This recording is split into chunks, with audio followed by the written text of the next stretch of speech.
এই সংসারে আপনার সব থেকে বড় বন্ধু কে?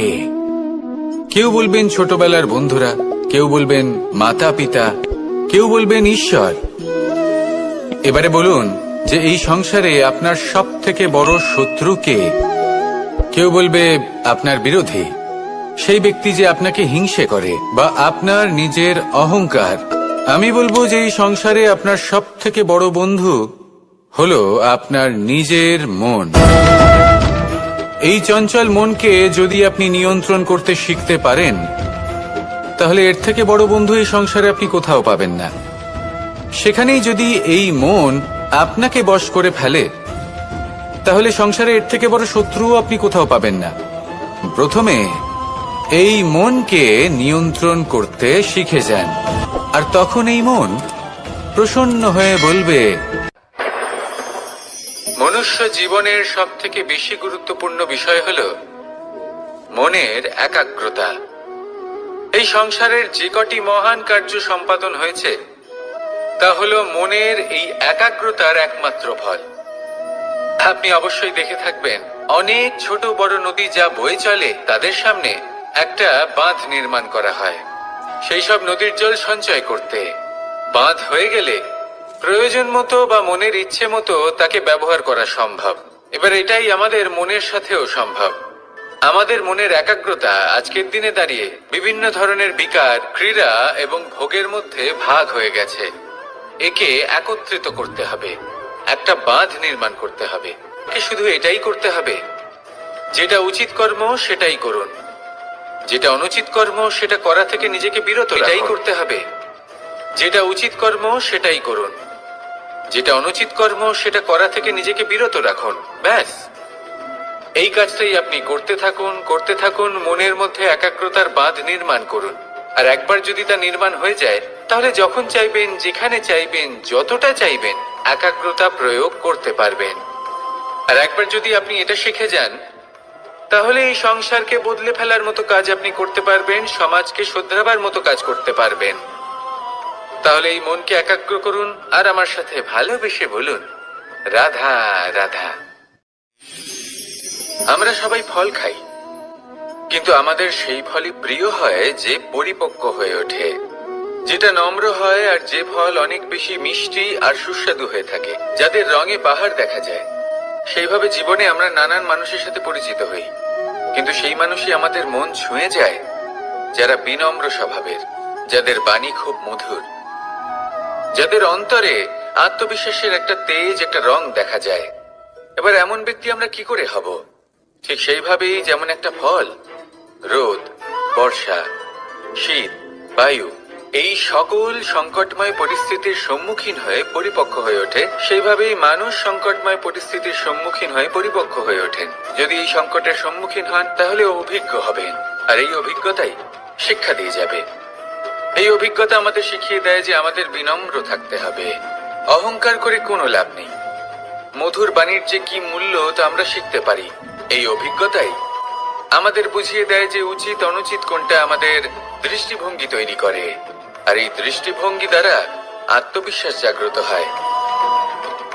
সেই জন্য জীবনে কখনো বিপদ থেকে দূরে পালাবেন না, সেগুলোর সম্মুখীন হন, অভিজ্ঞতা লাভ করুন, তার থেকে শিক্ষা লাভ করুন, এইভাবেই পরিপক্ক হবেন।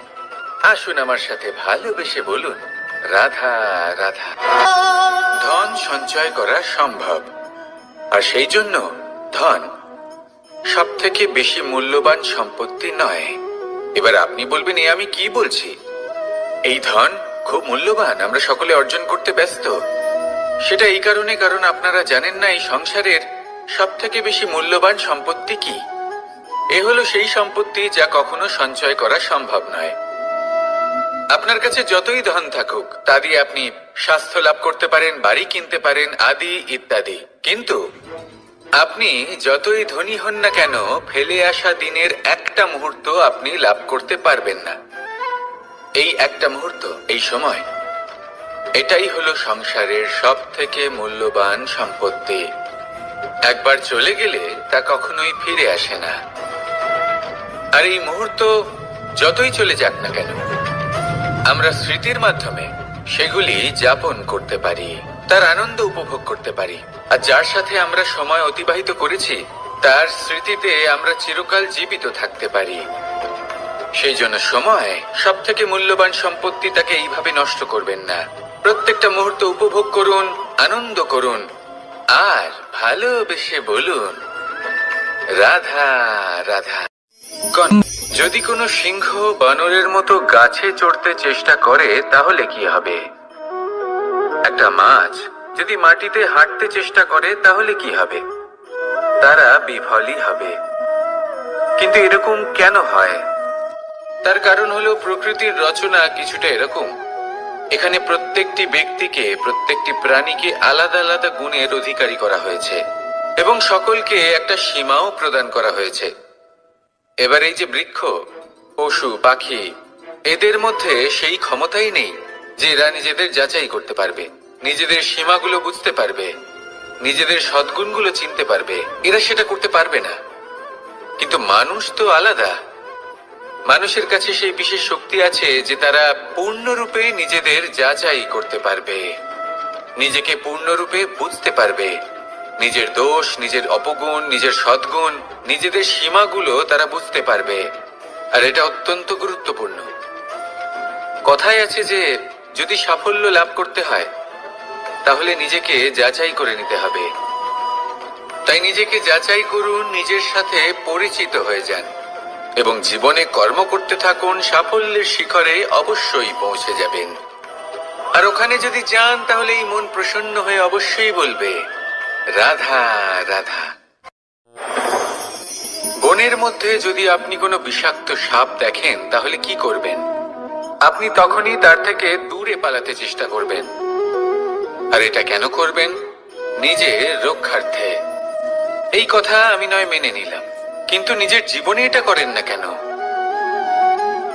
আপনি যেখানেই যান, যে স্থানেই যান না কেন, প্রত্যেক সময়, প্রত্যেক মুহূর্তে এমন বিষাক্ত সাপ আপনি অবশ্যই খুঁজে পাবেন। আর সেই সাপ নয় যাদের আপনি বনে খুঁজে পাবেন, এরা হলো সেই সাপ যা আপনাকে পাপ করতে বাধ্য করবে। আপনার অন্তরের বাসনা, ক্রোধ, অহংকার, লোভ, ঈর্ষা এদের বৃদ্ধি ঘটাবে। দেখুন, বনের এই সাপ আপনাকে একবার ছেড়ে দিতেও পারে, ছোবল নাও মারতে পারে, কিন্তু এই যে পাপরূপী সাপ আছে তা অবশ্যই ছোবল মারবে। কর্ম যদি করেন তাহলে অবশ্যই ফল পাবেন। সেই জন্য যখনই কোথাও যাবেন, যদি এমন কাউকে দেখেন, যদি এমন কিছু দেখেন যে আপনাকে পাপ করতে বাধ্য করছে, তাহলে সেই মুহূর্তে সেখান থেকে পালিয়ে যান। যেমন বনের সাপ দেখে আপনি পালাতে থাকেন। সৎকর্মের রক্ষা অত্যন্ত আবশ্যক। আসুন আর আমার সাথে ভালোবেসে বলুন রাধা রাধা। কি সুন্দর একটা শব্দ। এর অনেকগুলো রূপ রয়েছে, অনেকগুলো অর্থও রয়েছে। প্রথম অর্থ হলো স্বর্ণ, অর্থাৎ সম্পত্তি। দ্বিতীয় অর্থ ধুতুরা, অর্থাৎ গাছের ছোট একটা বীজ যা কিনা অত্যন্ত শক্তিশালী হয়। যদি বেশি মাত্রায় এর প্রয়োগ করা হয় তাহলে এটা বিষময় হয়ে উঠতে পারে। এই হলো সেই ধুতুরা যার প্রয়োগ মহাদেবের পুজোতে করা হয়। এবার প্রশ্ন হলো এটাই যে এই স্বর্ণ এবং এই ধুতুরার মধ্যে মিল কি রয়েছে? মিল হলো এটাই যে এই দুটোই মানুষকে মত্ত করে তোলে। ধুতুরা মানুষকে তখন মত্ত করে যখন তাকে সেবন করা হয়, কিন্তু স্বর্ণ, ধন, সম্পত্তি, মানুষ এটা যতটাই অর্জন করে নেয় সেটাই যথেষ্ট। এই স্বর্ণ মানুষের ভাবনা চিন্তা করার ক্ষমতাকে বশ করে ফেলে। মানুষ সম্পত্তির লোভে মত্ত হয়ে ওঠে, কারণ যে যত চমৎকারী, যতটা অমূল্য হয় তাকে সামলানো কিন্তু ততটাই কঠিন, তাই না? তাই মনে রাখবেন, ধন, স্বর্ণ, সম্পত্তি এগুলো ধুতুরার থেকেও অনেক বেশি বিষাক্ত হতে পারে। তাই এর ওপর আত্মসংযমের একটা কবচ পরিয়ে রাখবেন এবং বিবেকের শক্তির সাথে এগুলো প্রয়োগ করুন, তবেই কল্যাণ হবে। আসুন আমার সাথে ভালোবেসে বলুন, রাধা রাধা। রোগ যদি এসে থাকে তাহলে তার ওষুধও অবশ্যই আসে। সমস্যা যদি আসে তাহলে সেই সমস্যার সমাধানও নিজে থেকেই আমাদের কাছে চলেই আসে। এই সংসার, এই জীবনের শুধুমাত্র একটাই নিয়ম আছে, আর তা হলো এটাই, এই সংসার হলো একটা চক্রের মতো। এতে শাশ্বত বলে কিছু নেই, নিত্য বলে কিছু নেই, আর যা কিছুই রয়েছে সব বদলাতে চলেছে।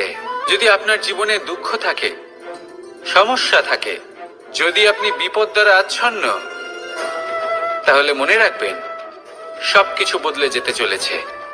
দুঃখের সময় কাঁদবেন না, মনকে আরো দুঃখী করে তুলবেন না, কারণ এখানে যা কিছুই এসেছে তা যাওয়ার জন্যই এসেছে।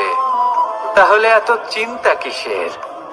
আনন্দ সহকারে জীবন যাপন করুন, আর আমার সাথে ভালোবেসে বলুন, রাধা রাধা। মানুষের জীবনে তিনটি গুণ অত্যন্ত প্রয়োজনীয়: শ্রদ্ধা, বিনম্রতা, যোগ্যতা।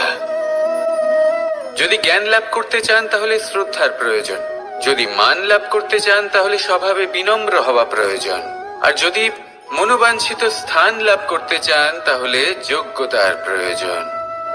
বিষয়টা সহজ। শ্রদ্ধা আপনাকে জ্ঞান দেবে, নম্রতা আপনাকে মান, আর যোগ্যতা উচিত স্থান দেবে।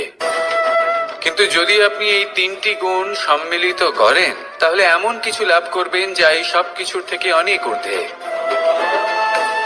সম্মান। আর এ হলো সেই সম্মান যা প্রত্যেক মানুষের নিজের জীবনে লাভ করতে চেষ্টা করা উচিত, কারণ এই হলো সেই সম্মান যার কারণে আপনি চলে যাওয়ার পরেও এই সংসার আপনাকে ভালোবাসবে আর মনে রাখবে। আসুন আমার সাথে ভালোবেসে বলুন, রাধা রাধা।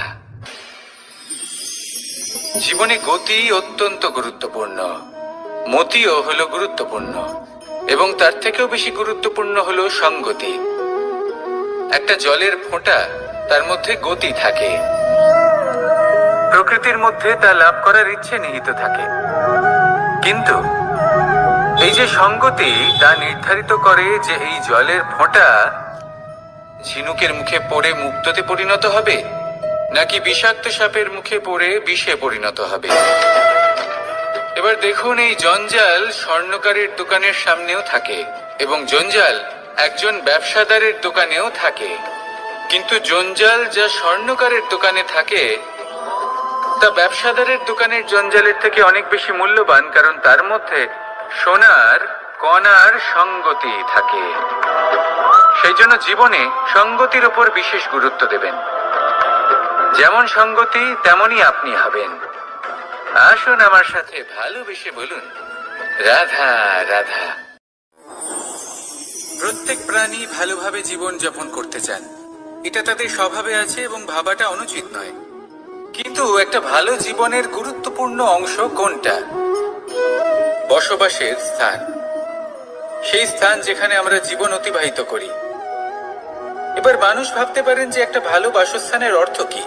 সেই স্থান যেখানে সহজে জল পাওয়া যায়, যেখানে শুদ্ধ বায়ু পাওয়া যায়, যেখানে আনাজ উৎপন্ন হয়। এটা জীবনযাপনের জন্য পর্যাপ্ত বটে, কিন্তু ভালো জীবন যাপনের জন্য আরো একটা কথা আপনাকে বুঝতে হবে। সাধু, জ্ঞানী, পণ্ডিত ব্যক্তি, এই সকল মহাপুরুষ, এনাদের যে বাসস্থান তা অত্যন্ত বিশেষ হয়। এখানে এক ধরনের বিশেষ ইতিবাচক শক্তি থাকে, এমন একটা স্থান যেখানে দেবতারাও বিচরণ করেন।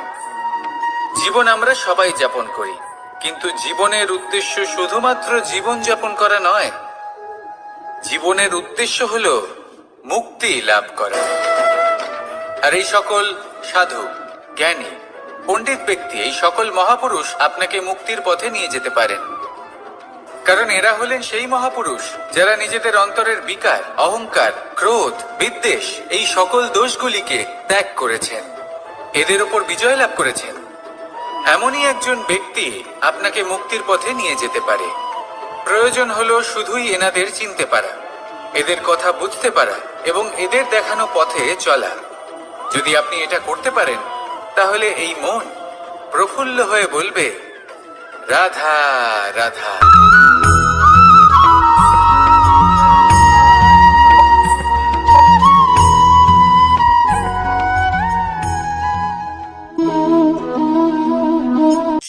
এই শুকনো পাতাটিকে দেখুন, নিষ্প্রাণ হয়ে পড়েছে।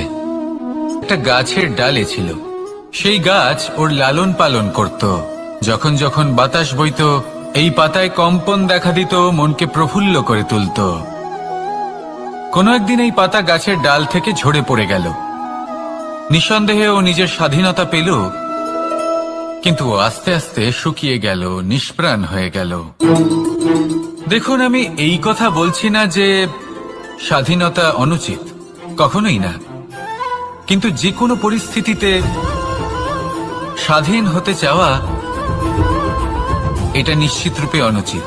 আমরা যদি আমাদের জীবনে পরিবারের গুরুত্ব ভেবে দেখি, তাহলে এই পরিবারে যতই মতভেদ থাকুক না কেন, যতই মনোমালিন্য থাকুক না কেন, যতই বিবাদ থাকুক না কেন, এই সব মিটিয়ে নেওয়া অত্যন্ত প্রয়োজনীয়। সেই সবকিছু সমাপ্ত করা অত্যন্ত প্রয়োজনীয়।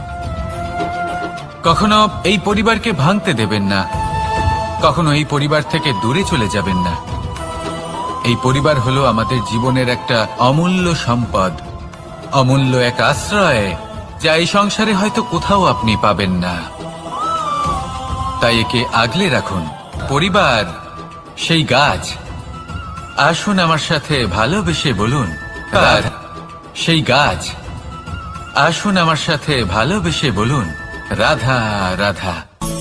অনেক সময় আমরা জীবনে অনেক মানুষকে এমন বলতে শুনে থাকি যে আমি অসফল হয়েছি কারণ আমার সময় ভালো যাচ্ছিল না।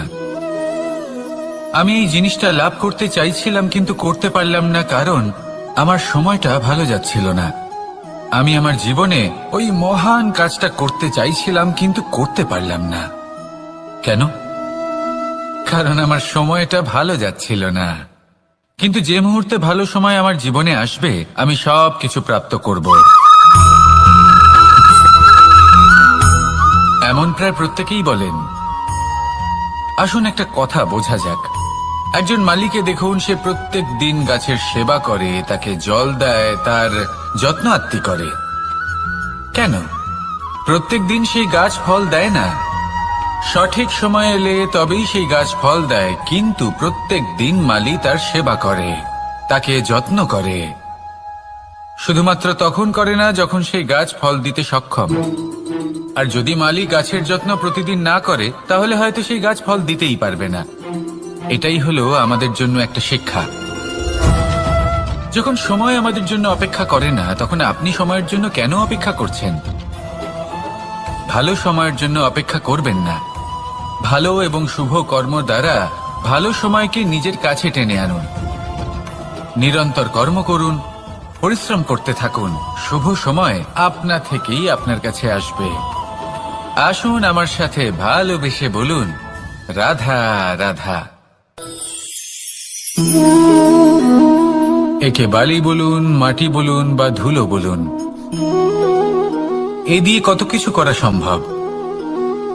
এ দিয়ে আপনি নিজের বাসস্থান নির্মাণ করতে পারেন, প্রাচীর গড়ে তুলতে পারেন, অট্টালিকা নির্মাণ করতে পারেন।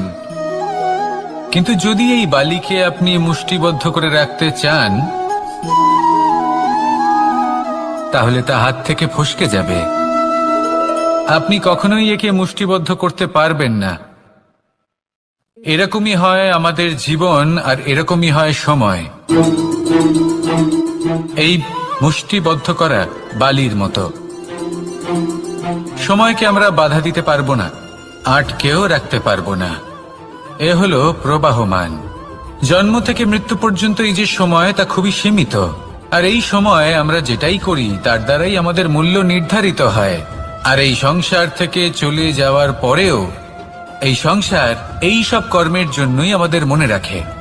তাই যদি আপনি এটা ভাবেন যে আজ যে কর্ম করার ছিল আমি না হয় কাল করে নেব, কাল আমার লক্ষ্যে পৌঁছানোর কথা ছিল আমি পরশু পৌঁছব, না, এই সময় খুব মূল্যবান, একে নষ্ট করবেন না। এই সময়কে সদ্ব্যবহার করুন, মহান হবার পথে অগ্রসর হন। একে যদি মুষ্টিবদ্ধ করে রাখার চেষ্টা করেন, এই সময় থেমে থাকবে না। আসুন আমার সাথে ভালোবেসে বলুন, রাধা রাধা। আমাদের জীবনে অনেক ধরনের ব্যক্তি এসে থাকেন। কেউ কেউ আমাদের সাথে থেকে যান, কেউ আমাদের থেকে দূরে চলে যান। কেউ ভালো মানুষ হন, কেউ খারাপ মানুষ। কিন্তু আমরা সবসময় সেই সময়টাকে নিয়ে দুঃখ প্রকাশ করি যখন আমাদের জীবনে কোনো খারাপ ব্যক্তি প্রবেশ করেন। তারা আমাদের খারাপ অনুভূতি দেন, দুঃখ দেন, কষ্ট দেন। আমরা সবাই তাকে ভালো মন্দ কথা বলি। কিন্তু কেন? এমন বিভিন্ন ধরনের মানুষ, খারাপ মানুষ, ভালো মানুষ সবার জীবনেই আসেন এবং সকলকেই একটা অমূল্য শিক্ষা দান করে যান। এবার আপনি নিজেই ভেবে দেখুন, জীবনে যখন প্রথমবার আপনি আগুন স্পর্শ করেছিলেন, তখন আপনি একটা শিক্ষা লাভ করেছিলেন যে আমাকে আগুনের থেকে একটু দূরে থাকতে হবে। তারপর আস্তে আস্তে আপনি শিখলেন যে কিভাবে এই আগুনকে নিয়ন্ত্রণে রাখতে হবে। তারপর আপনি শিখলেন যে কিভাবে নিজের জীবনে তাকে প্রয়োগ করতে হবে, তা সে অন্ধকারে প্রকাশ লাভ করার জন্য হোক বা খাবার বানানোর জন্য। সেইভাবেই কোনো খারাপ ব্যক্তি যখন আপনার জীবনে আসে, কোনো শিক্ষা দিয়ে যান, তার প্রতি কৃতজ্ঞ থাকুন। তার বিষয় খারাপ ভাবার বা খারাপ অনুভূতি নিয়ে থাকার কোনো প্রয়োজন নেই। সেই শিক্ষা লাভ করুন। সংসারে আমাদের জীবনে যখন কোনো সুখ বা দুঃখ আসে, তার জন্য আমরা কাউকে না কাউকে অবশ্যই দায়ী করে থাকি, তাই না? এই ব্যক্তি আমাদের সাথে এরকম কাজ করেছেন, তাই আমার সাথে এমন হলো। ওই ব্যক্তি যদি এমনটা না করতেন, তাহলে আজ আমি ওই স্থানে পৌঁছতে পারতাম। সবই আপনার দৃষ্টিভঙ্গির ওপর নির্ভরশীল। আর যদি আপনার দৃষ্টিভঙ্গি এমন হয়, তাহলে তা অনুচিত। সত্যি কথা বলতে, এই সংসারে ভিন্ন ভিন্ন ধরনের মানুষ আছে। এটা আপনার উপর নির্ভর করছে কিভাবে তাদের স্বাগত জানাবেন। একবার ভাবুন, আমি আমার দুটো হাত সামনে নিয়ে এলাম, দুটো মুঠো খুলে দিলাম। দুই প্রকারের মানুষ আসবেন, কিছু না কিছু দিয়ে যাবেন। এই মুঠো যদি আমি বন্ধ করে দিই, তাহলে না কেউ আমাকে কিছু দিতে পারবে, না আমার কিছু যাবে আসবে। নিশ্চয়ই বুঝতে পারছেন এই দুই ধরনের ব্যক্তি কারা এবং তারা কি দিয়ে যান। আমি যদি নিজের মুঠো খুলে দিই, তাহলে কিছু ভালো মানুষ আসবেন, আমাকে আনন্দ, সন্তুষ্টি, জ্ঞান প্রদান করে যাবেন, ভালো অভিজ্ঞতা দিয়ে যাবেন। কোনো খারাপ ব্যক্তি যদি আসেন, তাহলে তিনিও খারাপ অভিজ্ঞতা দেবেন, যার থেকে আমি শিক্ষা লাভ করব। এই সব কিছু আমি লাভ করতে পারি। মুঠো যদি বন্ধ করে রাখি, তাহলে আমি কিছুই পাবো না। দেখুন, এই সংসারে প্রত্যেকের জীবনে এরকম। প্রত্যেকের জীবনে সবকিছুই আছে, ভালো খারাপ দুই মানুষই আছে। ভালো অভিজ্ঞতা আছে, খারাপ অভিজ্ঞতা আছে। নির্ভর করছে আপনার উপর যে আপনি কি করবেন, এনাদের স্বাগত কিভাবে জানাবেন, কার থেকে কি বুঝবেন, কি শিখতে পারবেন, আর কোন দৃষ্টিভঙ্গি নিয়ে অগ্রসর হবেন। এটাই নির্ধারণ করবে যে আপনার জীবন কেমন হবে। আসুন আমার সাথে ভালোবেসে বলুন, রাধা রাধা। জীবনে যখন কোনো ব্যক্তি নিজের লক্ষ্য প্রাপ্তির জন্য নিরন্তর পরিশ্রম করতে থাকেন, চেষ্টা করতে থাকেন, তখন তিনি কষ্ট অনুভব করেন। কখনো শারীরিক কষ্ট, কখনো মানসিক কষ্ট। এবার উনি এটা ভাবতে থাকেন যে আমি কি উচিত করছি নাকি অনুচিত করছি।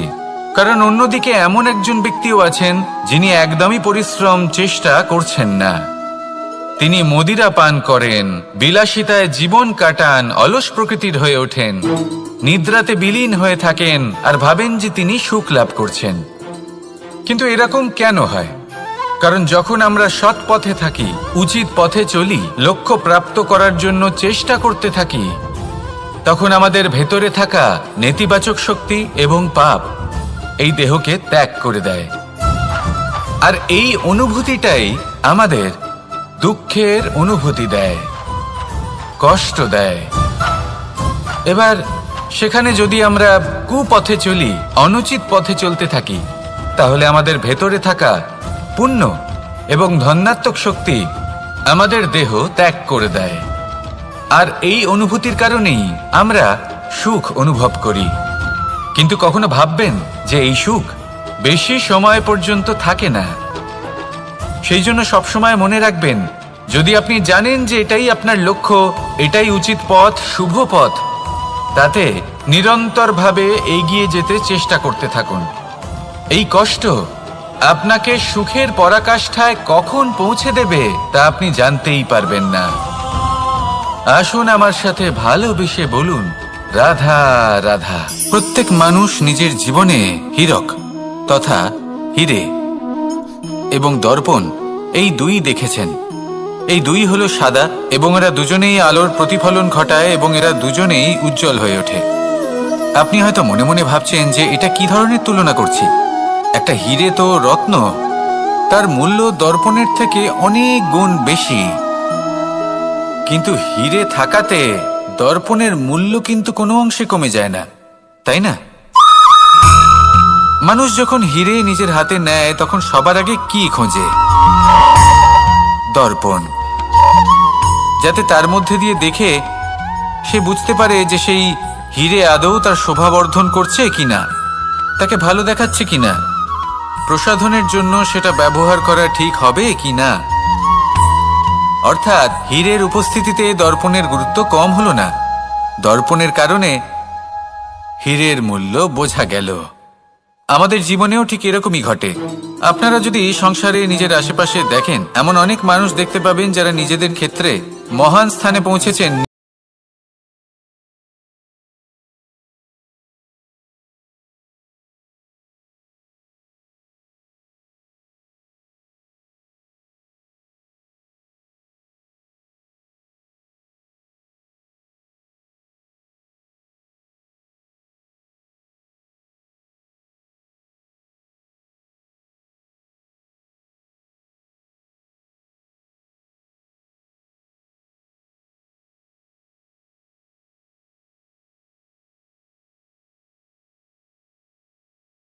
যদি আপনি দর্পণ হয়ে থাকেন তাহলে নিজেকে ছোট মনে করবেন না।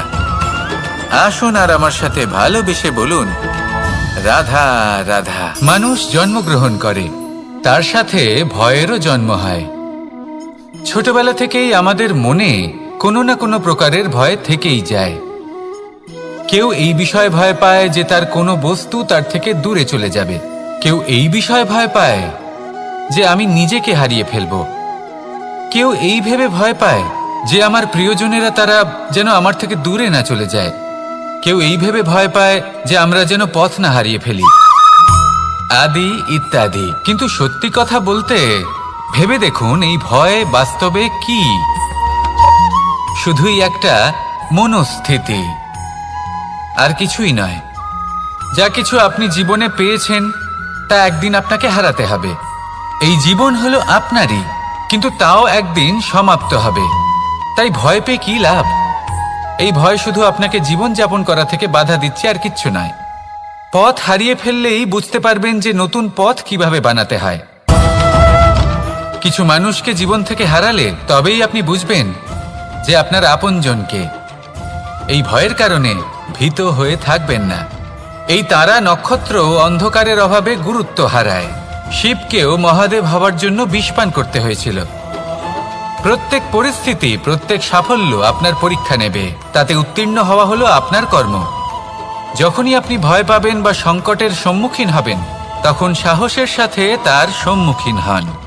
মনে রাখবেন, যে সম্মুখীন হতে জানে সাফল্য তার সাথে সবসময় থাকে। আসুন আর আমার সাথে ভালোবেসে বলুন, রাধা রাধা।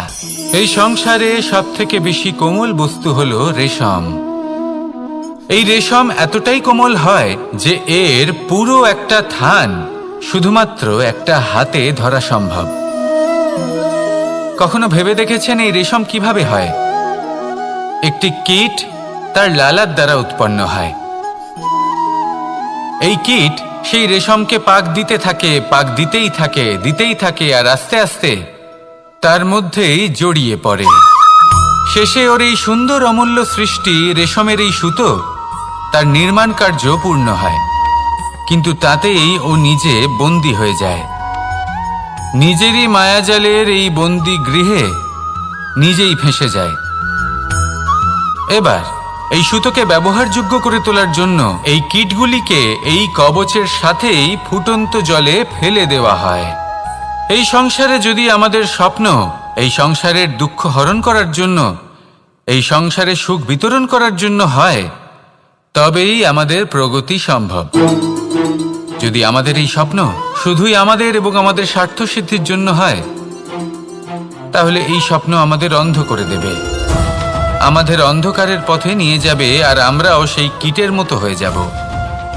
নিজেদেরই মায়াজালে আমরা নিজেই ফেঁসে যাব, আর শেষে আমরা যদি কিছু লাভ করি তা হবে একাকিত্ব, অন্ধকারময় মৃত্যু। তাই স্বপ্ন অবশ্যই দেখুন, কিন্তু এমনভাবে স্বপ্ন দেখবেন না যে তার এই বন্দিগৃহে আপনি নিজেই ফেঁসে গেলেন। স্বপ্ন দেখুন পরোপকারের, পরমার্থের, সবাইকে উদ্ধারের, অন্ধকারের নয়। তবেই কল্যাণ হবে, আর তবেই এই হৃদয় প্রসন্ন হয়ে বলবে রাধা রাধা। মানুষ যখন এই সংসারে প্রবেশ করে, অর্থাৎ জন্মগ্রহণ করে, তখন নিশ্চিন্তে থাকে, আনন্দে থাকে। কিন্তু যেইমাত্র তার মধ্যে বোধশক্তি আসে, তখন সে চিন্তা করতে শুরু করে। চিন্তা ভবিষ্যতের, সেই সমস্ত বিষয় নিয়ে চিন্তা করে যা ওর হাতে নেই।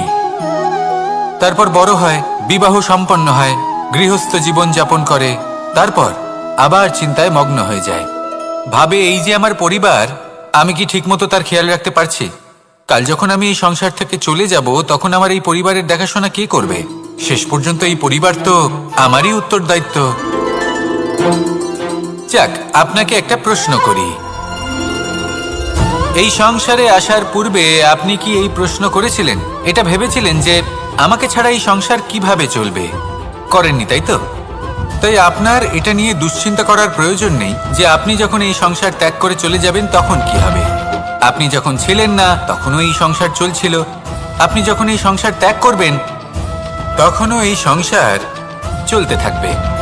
যদি কোনো বিষয়ের প্রভাব থাকে, তা হলো আপনার আজকের তথা বর্তমানের কর্ম, অর্থাৎ আজ আপনি কি করছেন, কার জন্য মঙ্গল করছেন, কাকে প্রেরণা দিচ্ছেন, কাকে সাহায্য করছেন, কোন উদাহরণ প্রস্তুত করছেন। আপনি এই সংসারে যে ছবি অঙ্কন করবেন, সংসার সেটাই মনে রাখবে। তাহলে শুধু সৎকর্ম করুন, মঙ্গল করতে থাকুন, আর আমার সাথে ভালোবেসে বলুন রাধা রাধা। একবার একটা শেয়াল বনে বিচরণ করছিল। ও একটা ছোট্ট শাবক দেখতে পেল। ও ভাবলো আজ একেই আমি খাবার হিসেবে গ্রহণ করব। আশেপাশে দেখলো কেউ দেখছে না, তো কেউ ছিল না, আর সেই শাবকের ওপর আক্রমণ করল, যা হলো একটা ঘোর অপরাধ। বনের নিয়ম অনুসারে আপনি কখনোই শাবকের ওপর আক্রমণ করতে পারেন না। তারপর এই খবরটা যখন রাজা সিংহ জানতে পারলেন, সভার আয়োজন করলেন। কিন্তু সেখানে শেয়াল বলল, আমি তো এরকম কিছু করিনি। কিন্তু যদি আপনি এরকম বলেন, কোনো প্রমাণ দিন, এর কোনো সাক্ষী আছে? তখন রাজা সিংহ পেঁচাকে ডেকে পাঠালেন, যে সেই মুহূর্তে বৃক্ষের শাখার ওপর বসেছিল, সে সব কিছু দেখেছিল। পেঁচা সব সত্যি কথা বলল, আর শেয়ালকে মৃত্যুদণ্ড দেয়া হলো। এবার এই কাহিনী আমি আপনাকে কেন শোনালাম? কারণ মানুষও কখনো কখনো এরকম কর্ম করেন যা শিয়াল করেছে। এটা ভাবেন কেউ দেখছে না, যখন আমি অনুচিত কর্ম করতেই পারি। কিন্তু না, আপনি যাই করুন না কেন, কেউ না কেউ অবশ্যই তা দেখছে। কোনো ব্যক্তি না হলেও কোনো প্রাণী, না হলে কোনো যক্ষ বা দেব বা প্রেত। যদি এনারা কেউ না দেখেন, তাহলে ধরিত্রী মাতা দেখেন, যেখানে দাঁড়িয়ে আপনি সেই কর্ম করছেন, তাই না? তাই একটা কথা সবসময় মনে রাখবেন, কে দেখছেন কে দেখছেন না সেই বিষয়ে ভাবা ছেড়ে দিন।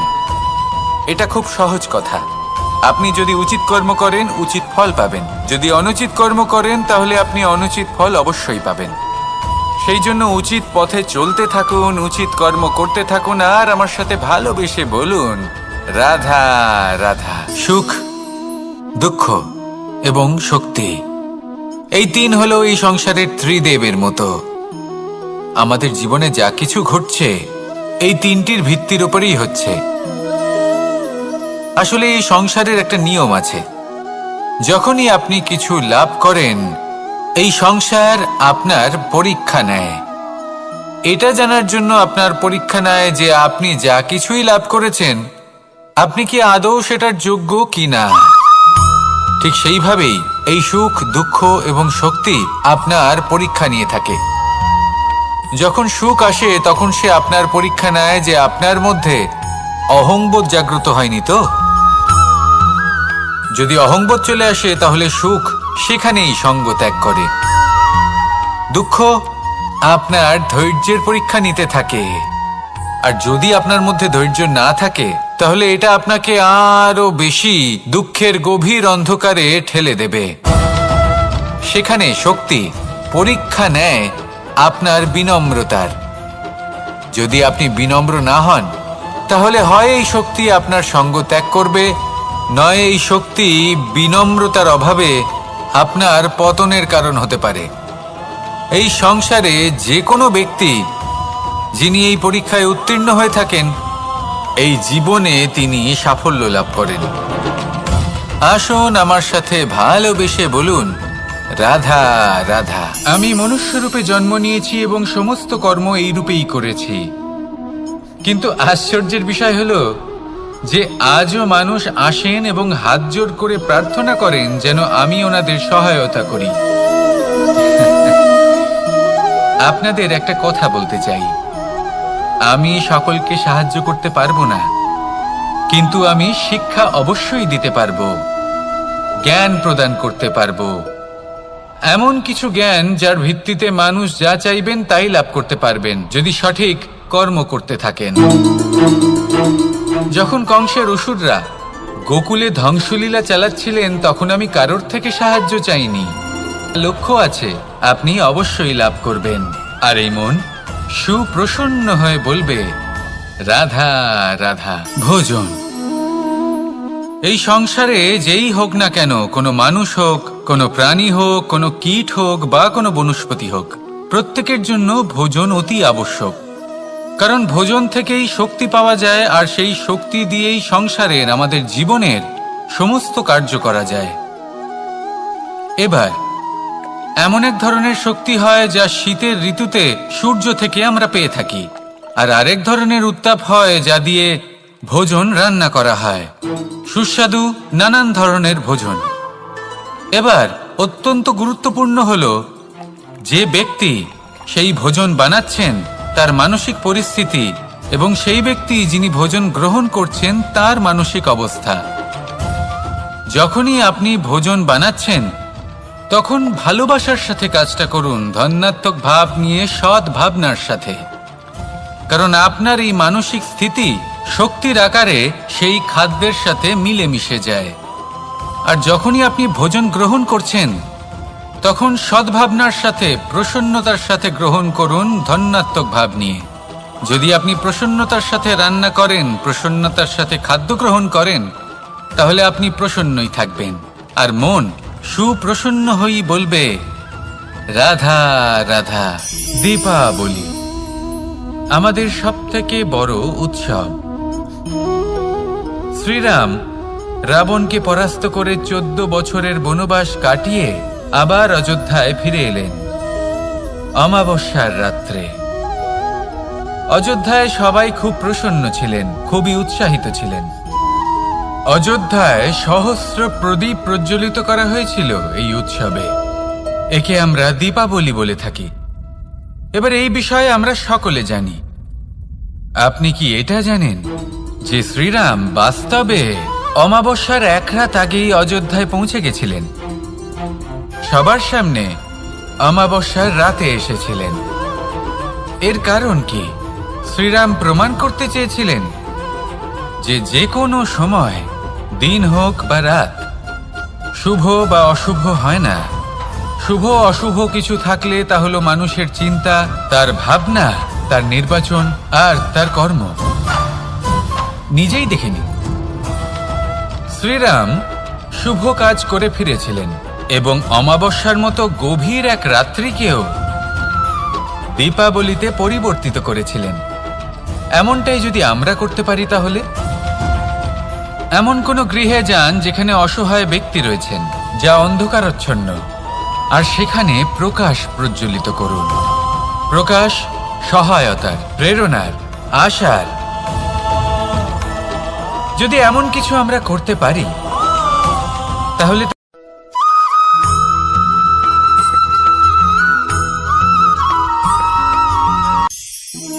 আমরা জীবনে এমন অনেক মানুষকে চিনি যারা অত্যন্ত শক্তিশালী, নিজের পরীক্ষা দিতে কখনো পিছপা হন না, খুব কঠোর হন, আত্মপ্রত্যয়ী হন, কিন্তু তাও তারা সাফল্য পান না।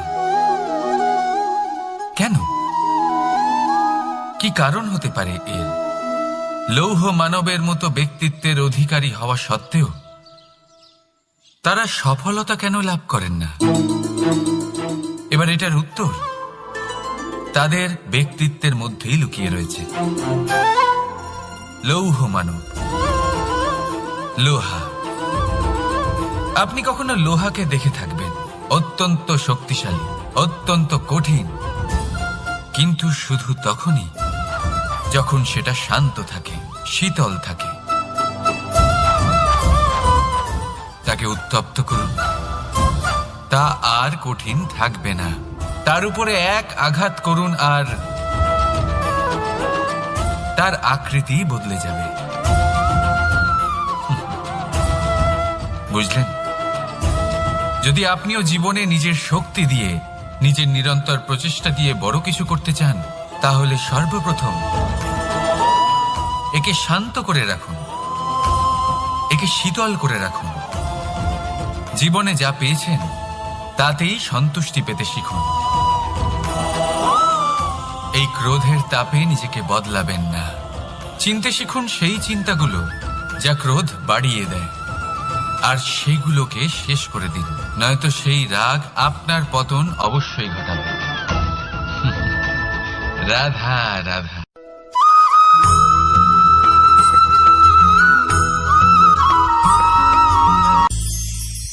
ভবিষ্যৎ। সংসারে এমন কোন ব্যক্তি আছেন যিনি নিজের ভবিষ্যতের বিষয় ভাবেন না? যে কেউ ভাবেন আমার ভবিষ্যৎ কিছু এরকম হবে, আমি ভবিষ্যতে এরকম কিছু একটা করব, এই সুবিধা থাকবে, এই আনন্দ পাবো, ইত্যাদি ইত্যাদি।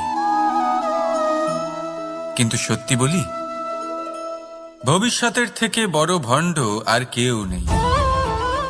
ভবিষ্যৎ আপনাকে ছেড়ে চলে যাবে, আপনি জানতেও পারবেন না।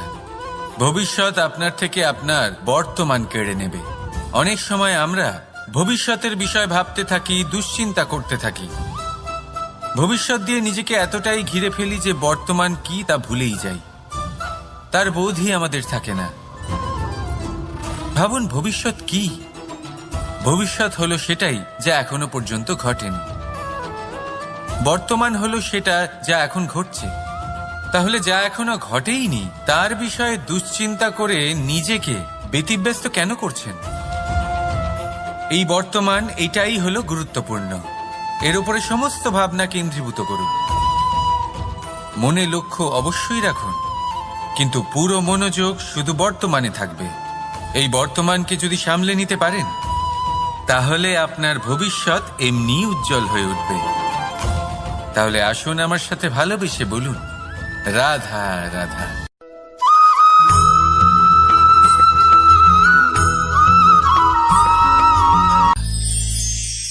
আমরা অনেকবার লোকের থেকে এই কথা শুনেছি, জীবনে যখনই ধন অর্জন করবে বাঁচিয়ে রাখবে। কি হয়, কঠিন পরিস্থিতিতে আপনার খারাপ সময় তা আপনার কাজে আসে। কিন্তু এই কথা কি 100% সত্যি? ভাবুন, এই সমস্ত ধন যে আপনি অর্জন করেছেন তা কি আপনাকে সুস্বাস্থ্য দিতে পারবে? এই সমস্ত ধন কি আপনাকে সুখ এনে দিতে পারবে? পারবে না, তাই না? চলুন আমি আপনাকে একটা কথা বলি। পরমেশ্বর, ঈশ্বর, যদি এই ঈশ্বরের ওপর আপনি বিশ্বাস রাখেন, সর্বদাই ভালো কাজ করেন, সবার মধ্যে প্রেম ছড়িয়ে দেন, আর সবার জন্য শুধু ও শুধুমাত্র শুভকামনা করেন, তাহলে আপনার সাথে কখনো কোনো খারাপ হতে পারে না। তাই সময় বদলান, সময় বদলানোর উপকরণ নয়। আর ভালোবেসে বলুন, রাধা রাধা।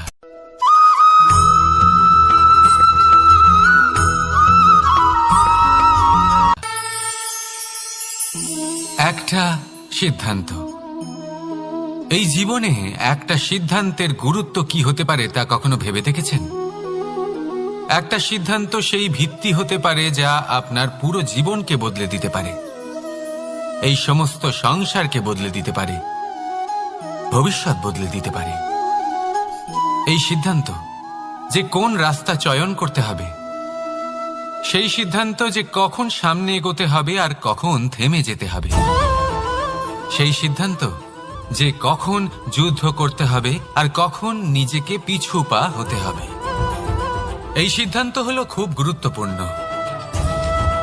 আর আপনি তো এই সংসারে একা নন, তাই আপনার একটা সিদ্ধান্ত শুধু আপনার জন্যই নয়, সমস্ত সংসারের জন্য গুরুত্বপূর্ণ হতে পারে। এবার এই সিদ্ধান্ত আপনারই হবে। ভাবনা চিন্তা করে নেবেন, সাফল্য পাবেন। রাধা রাধা।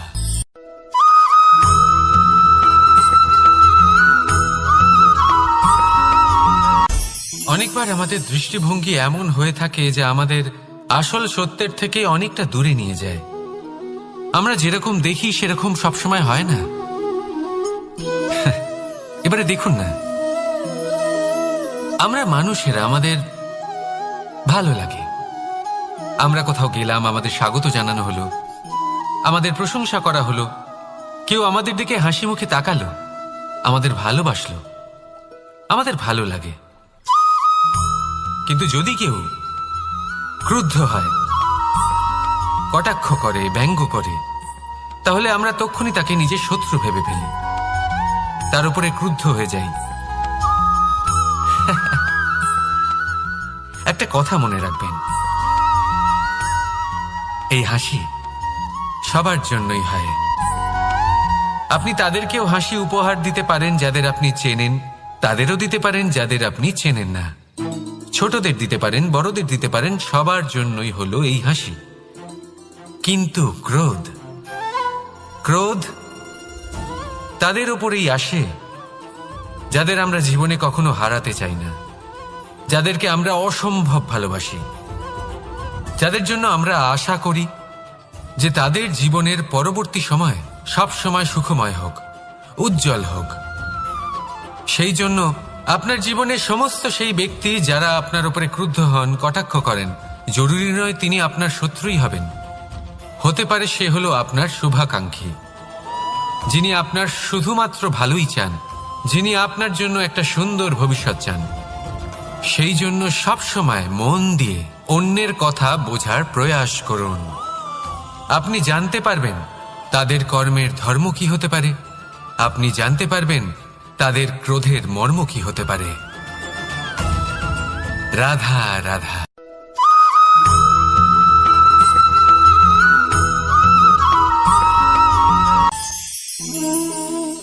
অহংকার এ হলো ছোট একটা শব্দ, কিন্তু এর প্রভাব অত্যন্ত বৃহৎ হয়ে থাকে। আর সব থেকে বড় সমস্যা হলো মানুষ আজ অবধি বুঝতেই পারেনি যে এই অহংকারের বাস্তব রূপ কিরকম। কেউ একে গর্বের নাম দেন, কেউ একে আত্মসম্মানের নাম দিয়ে থাকেন, এবং কোথাও একটা এমন সময় চলে আসে যখন সময় এই অহংকারকে ভেঙে খান খান করে দেয়। আর তখন না গর্ব আপনাকে বাঁচাতে পারে, না আপনার আত্মসম্মান। এখন যদি আপনাকে উদাহরণ দিই, তাহলে যেখানে আপনি বসে আছেন সেই ঘরেই ওপরে তাকান, সেই ছাদের দিকে। যদি এই ছাদ অহংকার করতে থাকে যে দেখো আমি তো সব থেকে উঁচু জায়গায় আছি, আমার চেয়ে ওপরে আর কেউ নেই, আমি এই ঘরে থাকা সমস্ত ব্যক্তিকে ছায়া প্রদান করি, যদি এই অহংকার এসে যায় তাহলে কি? একবার ভেবে দেখুন, যদি পরের দিন তার উপর আরো একটা তলা বানিয়ে দেওয়া হয় তাহলে কি? এই ছাদ যার নিজের উঁচু হবার অহংকার ছিল, যে সব থেকে ওপরে ছিল, সে এবার পায়ের তলায় চলে এসছে। এটাই হয়ে থাকে। মনে কখনোই অহংকার পোষণ করবেন না।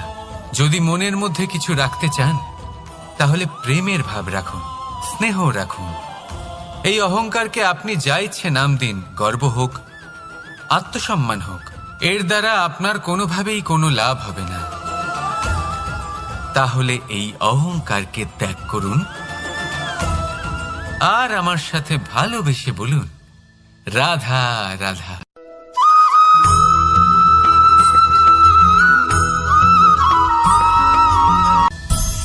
সংসারে অনেক সময় এরকম হয় যে আমরা খুব সমস্যায় থাকি, খুব বিপদের মধ্যে থাকি, আর সেই সমস্ত মানুষ যারা আমাদের কাছের মানুষ, আমাদের আপনজন, তারা আমাদের ত্যাগ করে চলে যান। আমরা এই সময় দুঃখ পাই, নিরাশ হয়ে পড়ি এবং একা একাই সেই সমস্যাকেও কাটিয়ে উঠি। এবার পরিস্থিতি যেমন খুশি হোক না কেন, সেই সব মানুষ যারা এমন সময় আপনাকে ত্যাগ করেছেন তাদের প্রতি ক্রুদ্ধ হওয়া, অভিমান করা, এটা অনুচিত। আমি বলবো তাদের প্রতি কৃতজ্ঞ থাকুন। আমি বলবো তাদের ধন্যবাদ জানান যে তারা এমন সময় আপনার সঙ্গ ত্যাগ করেছেন যখন আপনার তাদের সব থেকে বেশি প্রয়োজন ছিল। কারণ দেখুন, হয় তাদের বিশ্বাস ছিল যে আপনি নিজেই এই বিপদ থেকে বেরিয়ে আসতে পারবেন, বা তাদের ত্যাগ করার জন্য আপনি নিজের উৎসাহ বাড়িয়ে তুললেন, আপনি নিজের শক্তি বাড়ালেন এবং নিজে সেই সমস্যা থেকে বেরিয়ে আসলেন। নিজের খারাপ সময়কে আপনি নিজেই ভালো সময় করে তুললেন। শেষ পর্যন্ত আপনি আরো শক্তিশালী হয়ে উঠলেন, আরো শ্রেষ্ঠ হয়ে উঠলেন। আর এটাই তো আপনার বিজয়, যার কারণ হলো তাদের আপনাকে ত্যাগ করা। তাহলে তাদের ধন্যবাদ জানান আর আমার সাথে ভালোবেসে বলুন, রাধা রাধা।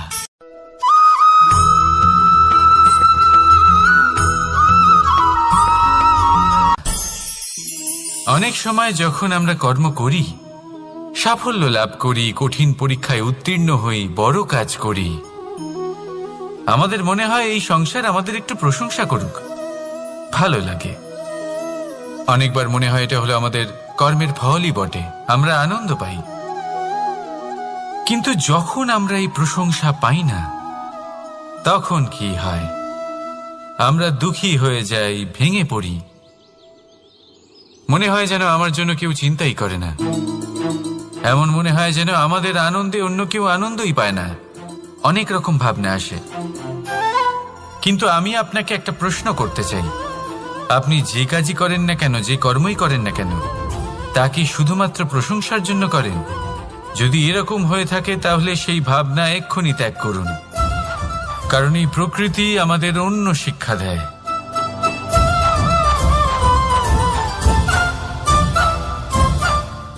এই ফুলকে দেখুন,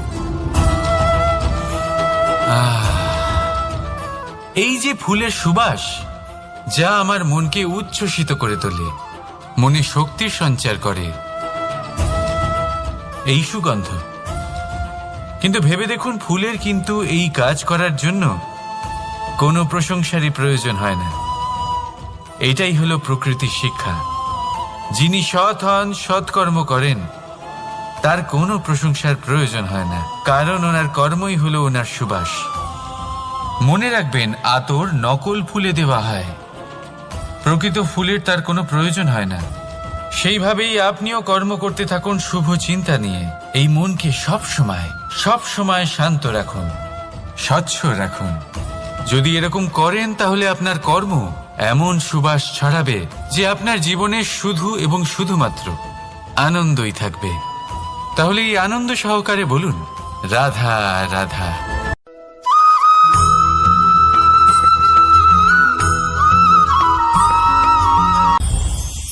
এই সংসারে যখনই কোনো সমস্যা আসে, তখন আমরা আমাদের সব থেকে বড় সম্বলের কাছে আশ্রয় খুঁজি, তা হলো আমাদের বিশ্বাস। এবার প্রশ্ন হলো এটাই যে এই বিশ্বাস কার উপর করা যেতে পারে? পরিবারের উপর, বন্ধুর উপর, নাকি তাদের উপর বিশ্বাস করা উচিত যাদেরকে আমরা কখনো সঙ্গ দিয়েছি? দেখুন, এই সংসারে বিপদের সম্মুখীন হলে কে আপনাকে সাহায্য করবে সেটা নির্বাচন করা আপনার হাতে নেই। সেটা সেই সকল ব্যক্তির উপর নির্ভরশীল যে তারা আপনাকে সাহায্য করবে নাকি করবে না। অর্থাৎ যখনই কোনো বিপদ আসে, সর্বপ্রথম তার সম্মুখীন আমাদের নিজেকেই হতে হয়, আর তার জন্য প্রস্তুত থাকা প্রয়োজনীয়। সেই শক্তি, সেই সাহস অর্জন করা প্রয়োজনীয়। দেখুন, যখনই অন্ধকার আসে তখন সবার আগে কে আপনাকে ত্যাগ করে চলে যায়? আপনার নিজেরই ছায়া। এই অন্ধকারের সম্মুখীন হতে হয় অন্তরের প্রদীপের দ্বারা, অন্তরের আত্মা দ্বারা। তবেই আপনি অন্ধকারের ওপর জয়লাভ করতে পারবেন। সেই জন্য যে বিপদই আসুক না কেন, নিজেকে তার জন্য প্রস্তুত রাখা উচিত। সেই সাহস নিয়ে আসুন। এমন কোনো বিপদ নেই যা আপনাকে ভেঙে দিতে পারে। আসুন আমার সাথে ভালোবেসে বলুন, রাধা রাধা।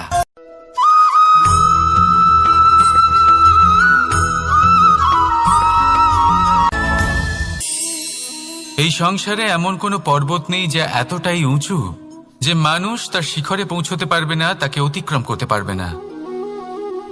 এই সংসারে এমন কোনো সাগর নেই যা কিনা এতটাই গভীর যেখানে মানুষ তার তলদেশে পৌঁছে ফিরে আসতে পারবে না। একটা ছোট্ট বরফের টুকরো পর্বতের শিখরে গলে গিয়ে বইতে থাকে, আর দেখতে দেখতেই তা মহানদী গঙ্গায় পরিবর্তিত হয়। এর কারণ কি? এর কারণ হলো প্রচেষ্টা, প্রারব্ধ নয়। এই প্রচেষ্টাই সুনিশ্চিত করে যে আপনার প্রারব্ধ কি হবে। এই সমস্ত কিছু হলো প্রচেষ্টা আর প্রারব্ধের খেলা। আপনার প্রচেষ্টা যেরকম হবে আপনার প্রারব্ধ সেরকমই হবে।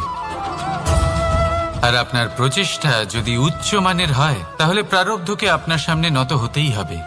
কি বলেন? তাহলে আসুন আমার সাথে ভালোবেসে বলুন, রাধা রাধা। অনেক সময় মানুষ অতীতকে দেখেন আর তখন অহংবোধে পরিপূর্ণ হয়ে ওঠেন। কখনো বর্তমানের দিকে তাকান, ভবিষ্যতের দিকে তাকান আর পরিতৃপ্তিতে ভরে ওঠেন। কেন বুঝতে পারেন না একটা সহজ কথা? এই যে সৃষ্টি, এই সৃষ্টি হলো একটা বড় চক্র যা বারংবার আপনার কাছে ফিরে আসবেই। কঠিন থেকে কঠিনতর পরীক্ষায় আপনাকে নিযুক্ত করবে, যাতে আপনাকে উত্তীর্ণ হতেই হবে। যা কাল ছিল তা আজ নেই, এটা সবাই জানেন। যা আজ আছে তা হয়তো কাল থাকবে না, এটাও আপনাকে মেনে নিতে হবে, তাও আবার হাসি মুখে। শান্ত থাকতে শিখুন আর কখনো এই মনের মধ্যে অহংকার উৎপন্ন হতে দেবেন না। হতে শিখুন সেই হিমবাহের মতো। হয়তো এই জন্যই এত শীতল থাকে, কারণ ও জানে গতকালও জল রূপে ছিল, আজ বরফ রূপে হয়তো আছে, কিন্তু কাল পুনরায় সে জলেই পরিণত হবে। নিজেকে শান্ত রাখুন। হয়তো আজ আপনি সাফল্যের শিখরে আছেন, হয়তো বা নেই। আপনাকে প্রত্যেক দিন অবশ্যই দেখতে হবে। শুধু নিরন্তর প্রচেষ্টা করতে থাকুন, প্রত্যেক পরিস্থিতির জন্য তৈরি থাকুন, আর একে ভারসাম্যে রাখতে শিখুন। আপনার কাল হোক, আজ হোক বা আগামীকাল, আপনার ভালো দিন হোক বা খারাপ দিন, সব পবিত্র হয়ে যাবে। তাহলে আসুন আর আমার সাথে ভালোবেসে বলুন, রাধা রাধা।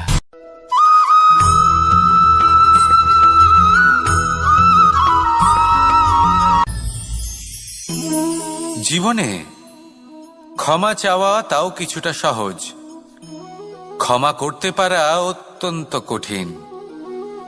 ক্ষমা 2 অক্ষরের এই শব্দ হতে পারে, কিন্তু অত্যন্ত বড় এই শব্দ, অত্যন্ত গুরুত্বপূর্ণ এই শব্দ।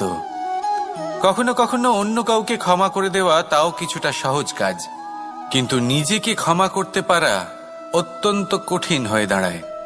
অতীতে যদি আমাদের এমন কোনো ভুল হয় যে কারণে আমরা নিজেকে ক্ষমা করতে পারি না, অনেক সময় এমন কিছু ভুল করে বসি যে বিষয় শুধু আমরাই জানি, কিন্তু আমরা নিজেকে ক্ষমাই করতে পারি না। আর আমাদের বিকাশ সেখানেই স্তব্ধ হয়ে যায়। কারণ যদি আপনি ক্ষমা করতে না শেখেন, নিজেকে ক্ষমা যদি না করতে পারেন, তাহলে তা আপনার জীবনের সবথেকে বড় বাধা হয়ে দাঁড়াবে। সেই জন্য জীবনে অবশ্যই শিখুন যে কিভাবে নিজেকে ক্ষমা করতে হয়, আর শিখুন যে আগের করা ভুল আবার কি করে না করা যেতে পারে। এই মন হালকা হবে আর প্রসন্ন হয়ে বলবে, রাধা রাধা।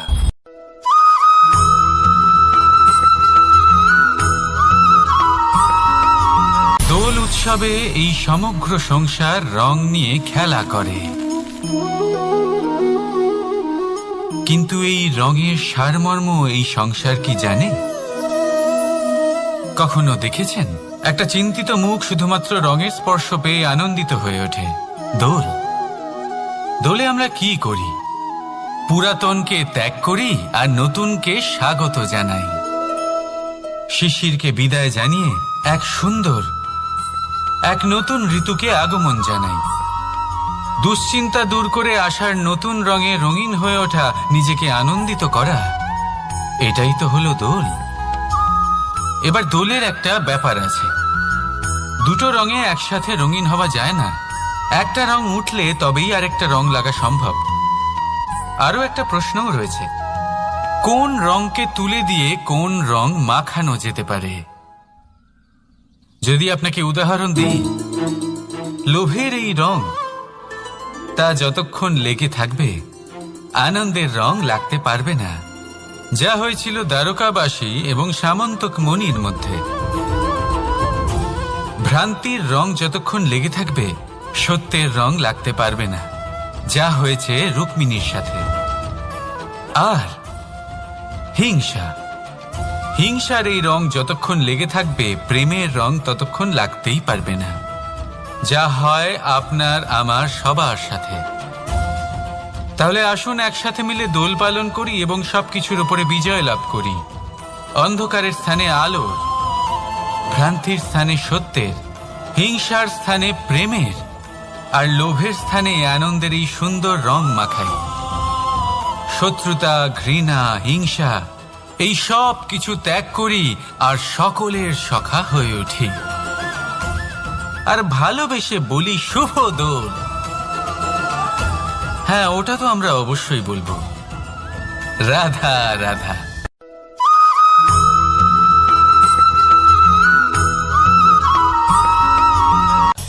আমার কাছে যশোদা মা যেমন, আমার কাছে দেবকী মা যেমন, আমার কাছে ঠিক তেমনই হলেন গোমাতা।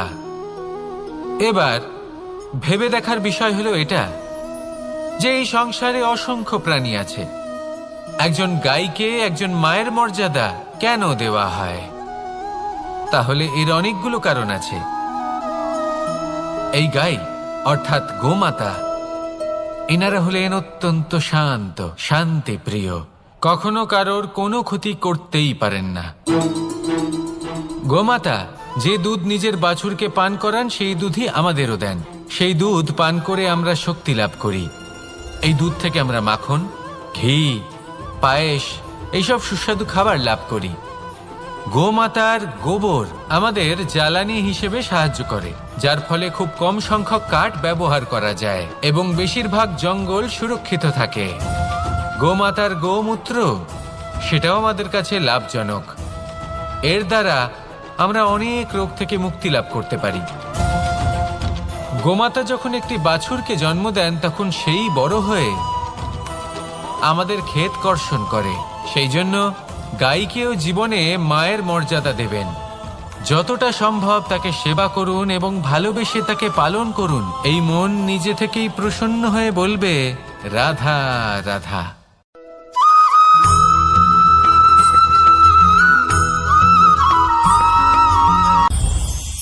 এই সংসারে যখনই কোনো সমস্যা আসে তখন আমরা আমাদের সব থেকে বড় সম্বলের কাছে আশ্রয় খুঁজি, তা হলো আমাদের বিশ্বাস। এবার প্রশ্ন হলো এটাই যে এই বিশ্বাস কার উপর করা যেতে পারে? পরিবারের উপর, বন্ধুর উপর, নাকি তাদের উপর বিশ্বাস করা উচিত যাদেরকে আমরা কখনো সঙ্গ দিয়েছি? দেখুন, এই সংসারে বিপদের সম্মুখীন হলে কে আপনাকে সাহায্য করবে সেটা নির্বাচন করা আপনার হাতে নেই। সেটা সেই সকল ব্যক্তির উপর নির্ভরশীল যে তারা আপনাকে সাহায্য করবে নাকি করবে না। অর্থাৎ যখনই কোনো বিপদ আসে সর্বপ্রথম তার সম্মুখীন আমাদের নিজেকেই হতে হয়, আর তার জন্য প্রস্তুত থাকা প্রয়োজনীয়। সেই শক্তি, সেই সাহস অর্জন করা প্রয়োজনীয়। দেখুন, যখনই অন্ধকার আসে তখন সবার আগে কে আপনাকে ত্যাগ করে চলে যায়? আপনার নিজেরই ছায়া।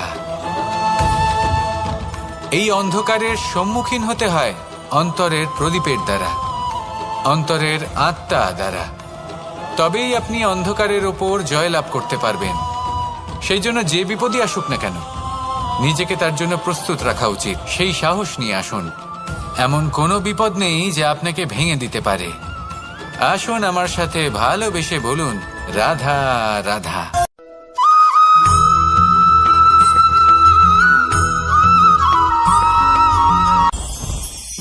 মুঠো হাতের শক্তি বেশি, মুঠো খুললেই তা দুর্বল। তা এমন কি থাকা উচিত এই বন্ধ মুঠোয় যা লাখের সমান? মানসিকতা এবং স্বপ্ন। মানুষ জন্মগ্রহণ করে, তার মানসিকতা সময়ের সাথে উন্নত হয়।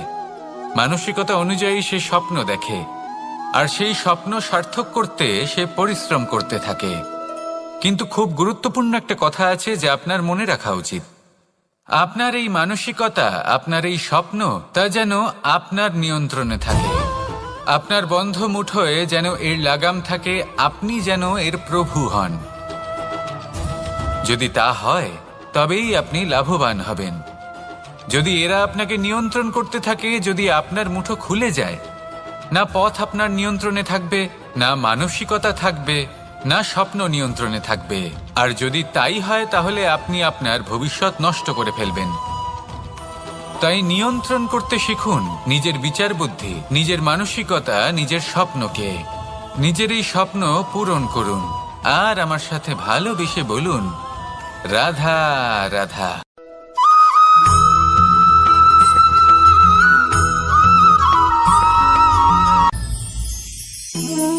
জীবনে ক্ষমা চাওয়া তাও কিছুটা সহজ, ক্ষমা করতে পারা অত্যন্ত কঠিন। ক্ষমা 2 অক্ষরের এই শব্দ হতে পারে, কিন্তু অত্যন্ত বড় এই শব্দ, অত্যন্ত গুরুত্বপূর্ণ এই শব্দ। কখনো কখনো অন্য কাউকে ক্ষমা করে দেওয়া তাও কিছুটা সহজ কাজ, কিন্তু নিজেকে ক্ষমা করতে পারা অত্যন্ত কঠিন হয়ে দাঁড়ায়। অতীতে যদি আমাদের এমন কোনো ভুল হয় যে কারণে আমরা নিজেকে ক্ষমা করতে পারি না, অনেক সময় এমন কিছু ভুল করে বসি যে বিষয় শুধু আমরাই জানি, কিন্তু আমরা নিজেকে ক্ষমাই করতে পারি না। আর আমাদের বিকাশ সেখানেই স্তব্ধ হয়ে যায়। কারণ যদি আপনি ক্ষমা করতে না শেখেন, নিজেকে ক্ষমা যদি না করতে পারেন, তাহলে তা আপনার জীবনের সবথেকে বড় বাধা হয়ে দাঁড়াবে। সেই জন্য জীবনে অবশ্যই শিখুন যে কিভাবে নিজেকে ক্ষমা করতে হয়, আর শিখুন যে আগের করা ভুল আবার কি করে না করা যেতে পারে। এই মন হালকা হবে আর প্রসন্ন হয়ে বলবে, রাধা রাধা।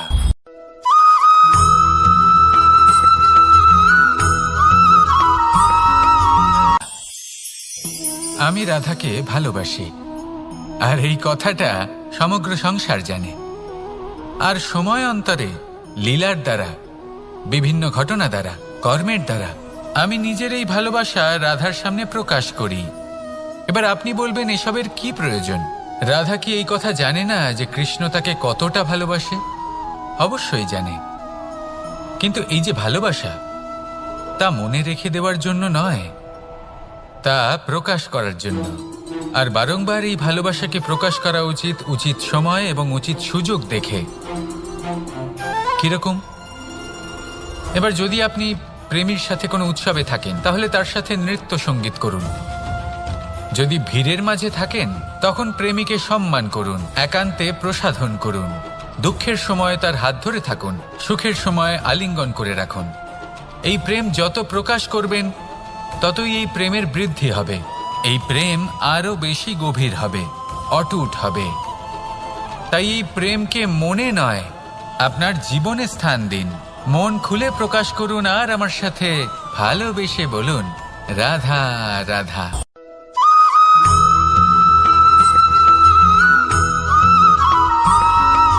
সদিচ্ছা দেখতে গেলে 3 অক্ষরে তৈরি এই শব্দ, কিন্তু সমস্ত ত্রিলোক তার উপরেই আধারিত।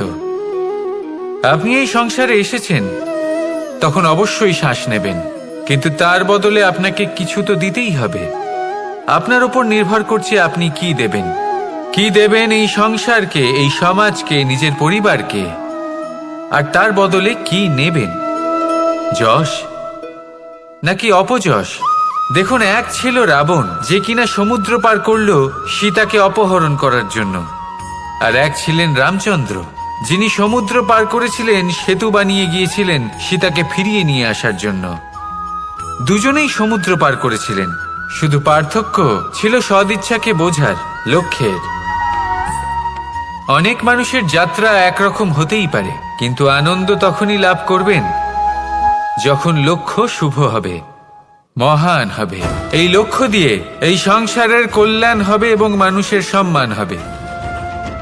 যদি আপনার সংকল্প উচিত হয় তাহলে আপনার লক্ষ্য উচিতই হবে, নয়তো শুধুমাত্র বিনাশ হবে। আর উচিত এটাই হবে যে বিনাশের হাত থেকে যেন নিজেকে বাঁচানো যায়, কি বলেন?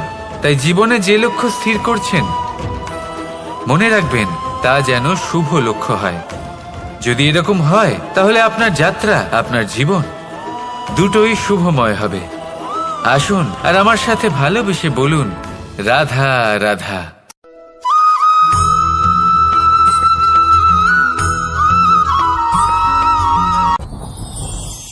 যত শক্তিশালী এই মন, তত শক্তিশালী এই শরীরও।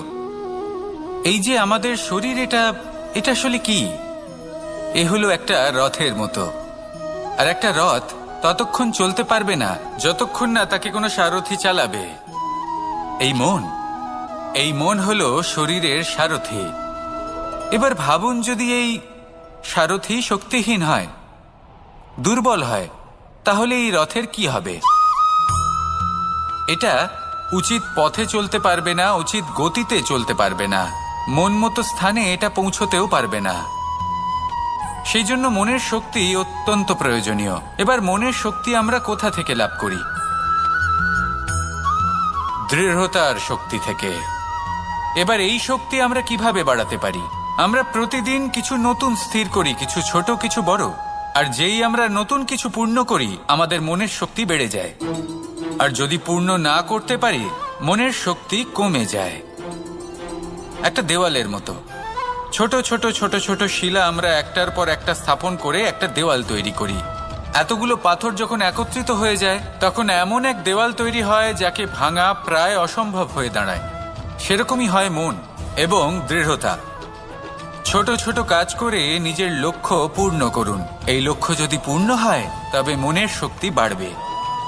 কিছুটা এইভাবে যে যত বড়ই বিপদ আসুক না কেন, সেই বিপদ নিজে হার মেনে নেবে, কিন্তু আপনার মন ততটাই শক্তিশালী থাকবে।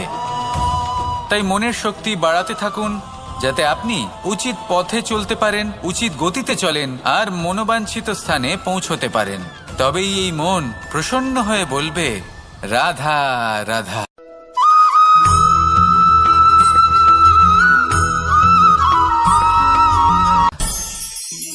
অনেক সময় যখন আমরা কর্ম করি, সাফল্য লাভ করি, কঠিন পরীক্ষায় উত্তীর্ণ হই, বড় কাজ করি, আমাদের মনে হয় এই সংসার আমাদের একটু প্রশংসা করুক, ভালো লাগে।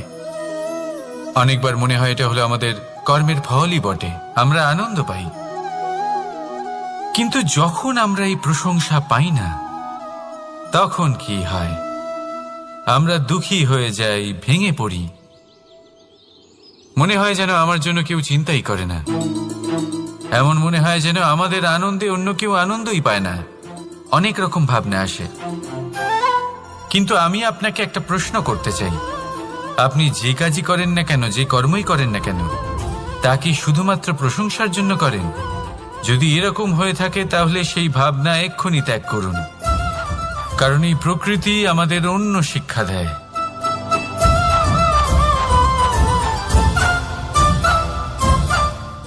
এই ফুলকে দেখুন, এই যে ফুলের সুবাস, যা আমার মনকে উচ্ছ্বসিত করে তোলে, মনে শক্তির সঞ্চার করে, এই সুগন্ধ। কিন্তু ভেবে দেখুন, ফুলের কিন্তু এই কাজ করার জন্য কোনো প্রশংসারই প্রয়োজন হয় না।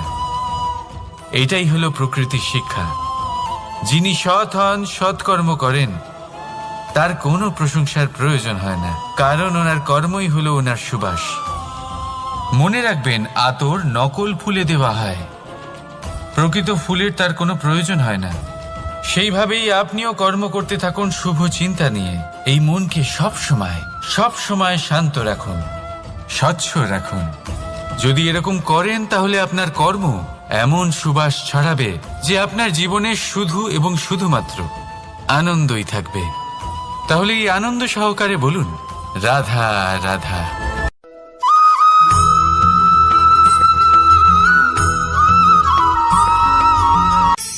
ধন।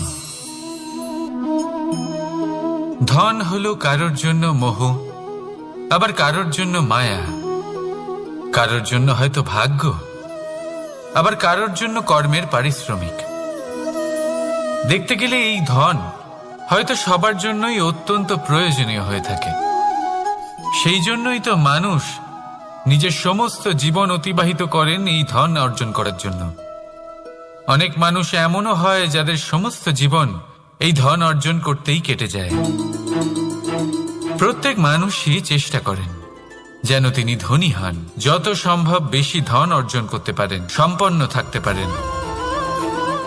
আর তা হবে নাই বা কেন? কারণ এটাই হলো এমন এক বস্তু যা আদান প্রদান এমন নানান কাজে আসে। চেষ্টা তো সব মানুষই করেন, ধন অর্জন সব মানুষ করতে পারেন না। কারণ হলো এটাই যে মানুষ ভাবেন যে তার কাছে কিছু ধন এলে তারপর তিনি কিছু করে দেখাবেন, আর ধন ভাবে যদি এই মানুষ কিছু করে দেখান তাহলে আমি তার কাছে আসব। সেই জন্য কিছু করে দেখান, এমন শ্রেষ্ঠ কাজ করে দেখান যাতে ধন নিজেই আপনার কাছে ছুটে আসে। যদি আপনি ধন লাভের আশায় ছোটেন তাহলে আপনি নিজের সন্তোষ ভাব হারিয়ে ফেলবেন। কিন্তু এই সম্পত্তি যদি আপনার কাছে ছুটে আসে তাহলে আপনাকে মহান বলা হবে। সেই জন্য কাজ করুন, শ্রেষ্ঠ কাজ করে দেখান, দেখবেন এই ধন ফলস্বরূপ আপনার কাছে আসবেই আসবে। তাহলে আসুন আমার সাথে ভালোবেসে বলুন, রাধা রাধা।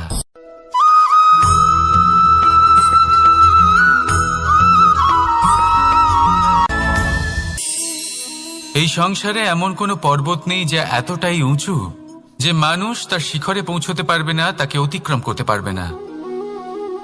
এই সংসারে এমন কোনো সাগর নেই যা কিনা এতটাই গভীর যেখানে মানুষ তার তলদেশে পৌঁছে ফিরে আসতে পারবে না। একটা ছোট্ট বরফের টুকরো পর্বতের শিখরে গলে গিয়ে বইতে থাকে, আর দেখতে দেখতেই তা মহানদী গঙ্গায় পরিবর্তিত হয়। এর কারণ কি? এর কারণ হলো প্রচেষ্টা, প্রারব্ধ নয়। এই প্রচেষ্টাই সুনিশ্চিত করে যে আপনার প্রারব্ধ কি হবে। এই সমস্ত কিছু হলো প্রচেষ্টা আর প্রারব্ধের খেলা। আপনার প্রচেষ্টা যেরকম হবে আপনার প্রারব্ধ সেরকমই হবে। আর আপনার প্রচেষ্টা যদি উচ্চ মানের হয় তাহলে প্রারব্ধকে আপনার সামনে নত হতেই হবে। কি বলেন? তাহলে আসুন আমার সাথে ভালোবেসে বলুন, রাধা রাধা।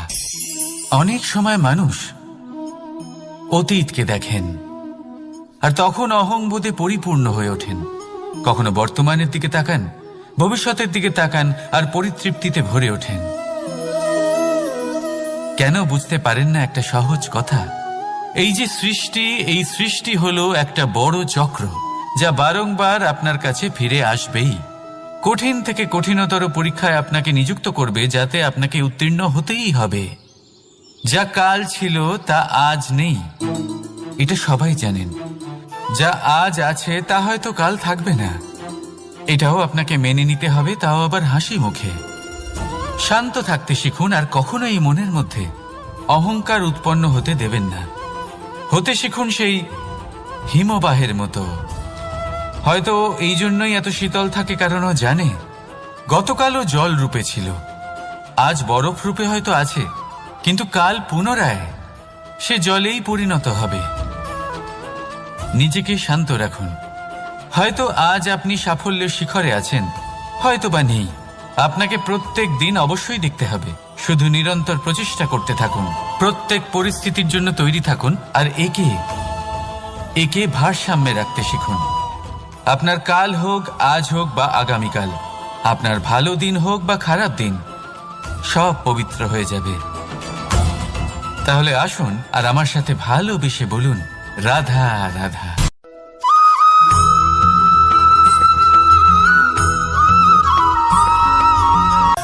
মানুষ সবসময় চায় যে তার জীবনে যেন কখনো কোনো সমস্যাই না আসে।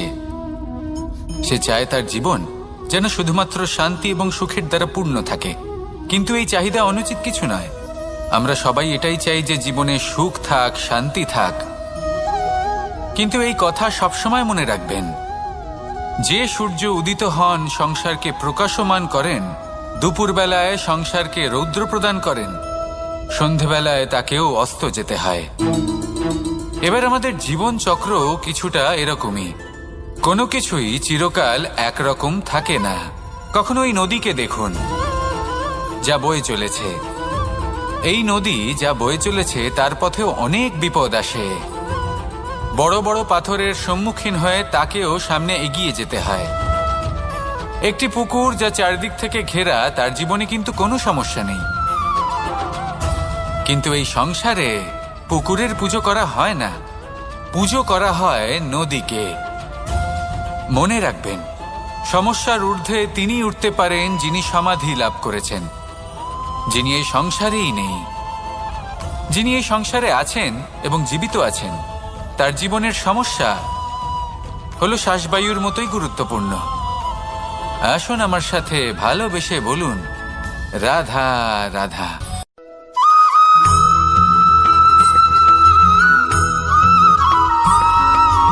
দোল উৎসবে এই সমগ্র সংসার রং নিয়ে খেলা করে। কিন্তু এই রঙের সারমর্ম এই সংসার কি জানে? কখনো দেখেছেন একটা চিন্তিত মুখ শুধুমাত্র রঙের স্পর্শ পেয়ে আনন্দিত হয়ে ওঠে? দোলে আমরা কি করি? পুরাতনকে ত্যাগ করি আর নতুনকে স্বাগত জানাই। শিশিরকে বিদায় জানিয়ে এক নতুন ঋতুকে আগমন জানাই। দুশ্চিন্তা দূর করে আসার নতুন রঙে রঙিন হয়ে ওঠা, নিজেকে আনন্দিত করা, এটাই তো হলো দোল। এবার দোলের একটা ব্যাপার আছে, দুটো রঙে একসাথে রঙিন হওয়া যায় না। একটা রং উঠলে তবেই আরেকটা রং লাগা সম্ভব। আরো একটা প্রশ্নও রয়েছে, কোন রংকে তুলে দিয়ে কোন রং মাখানো যেতে পারে? যদি আপনাকে উদাহরণ দিই, লোভের এই রং, তা যতক্ষণ লেগে থাকবে আনন্দের রং লাগতে পারবে না। যা হয়েছিল দ্বারকাবাসী এবং সামন্তক মণির মধ্যে।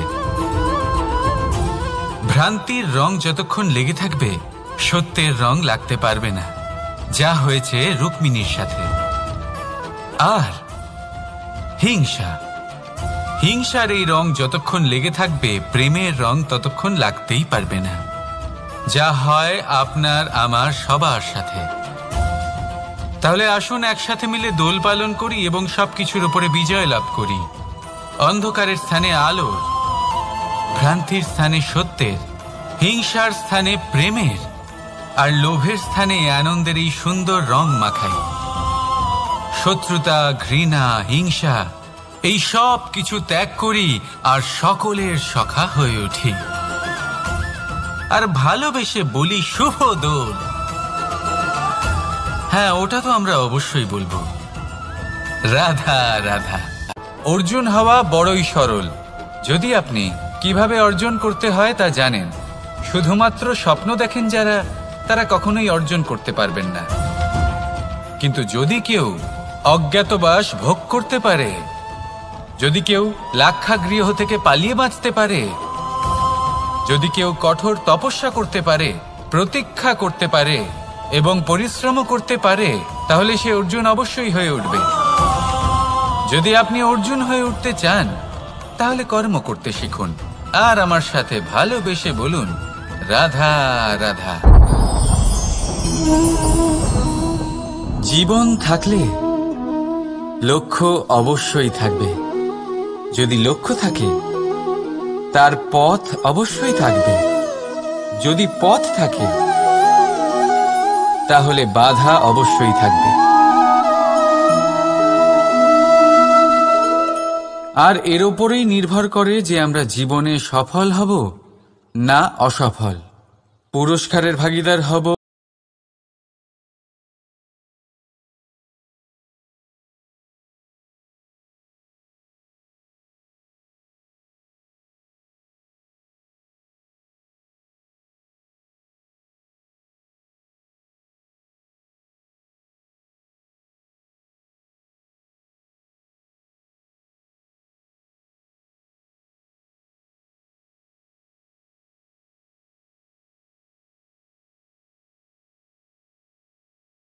তবে সেই মানুষ।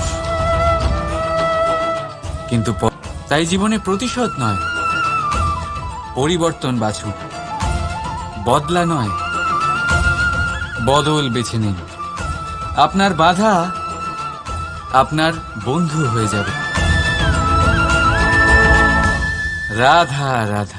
সমস্ত মানুষের জীবন কিছুটা সমান হয়। মানুষ জন্মগ্রহণ করে, তারপর চলতে শেখে, জীবনে এগিয়ে চলে, বার্ধক্য লাভ করে, তারপর সমাপ্ত হয়ে যায়। কিন্তু সেই ব্যক্তিরা কারা যারা প্রকৃত অর্থে মনুষ্য জীবন যাপন করেন?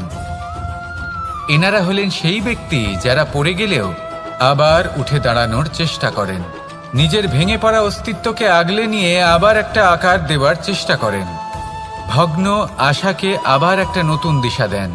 অসফল হওয়ার পরেও থামেন না, আবার এগোতে থাকেন।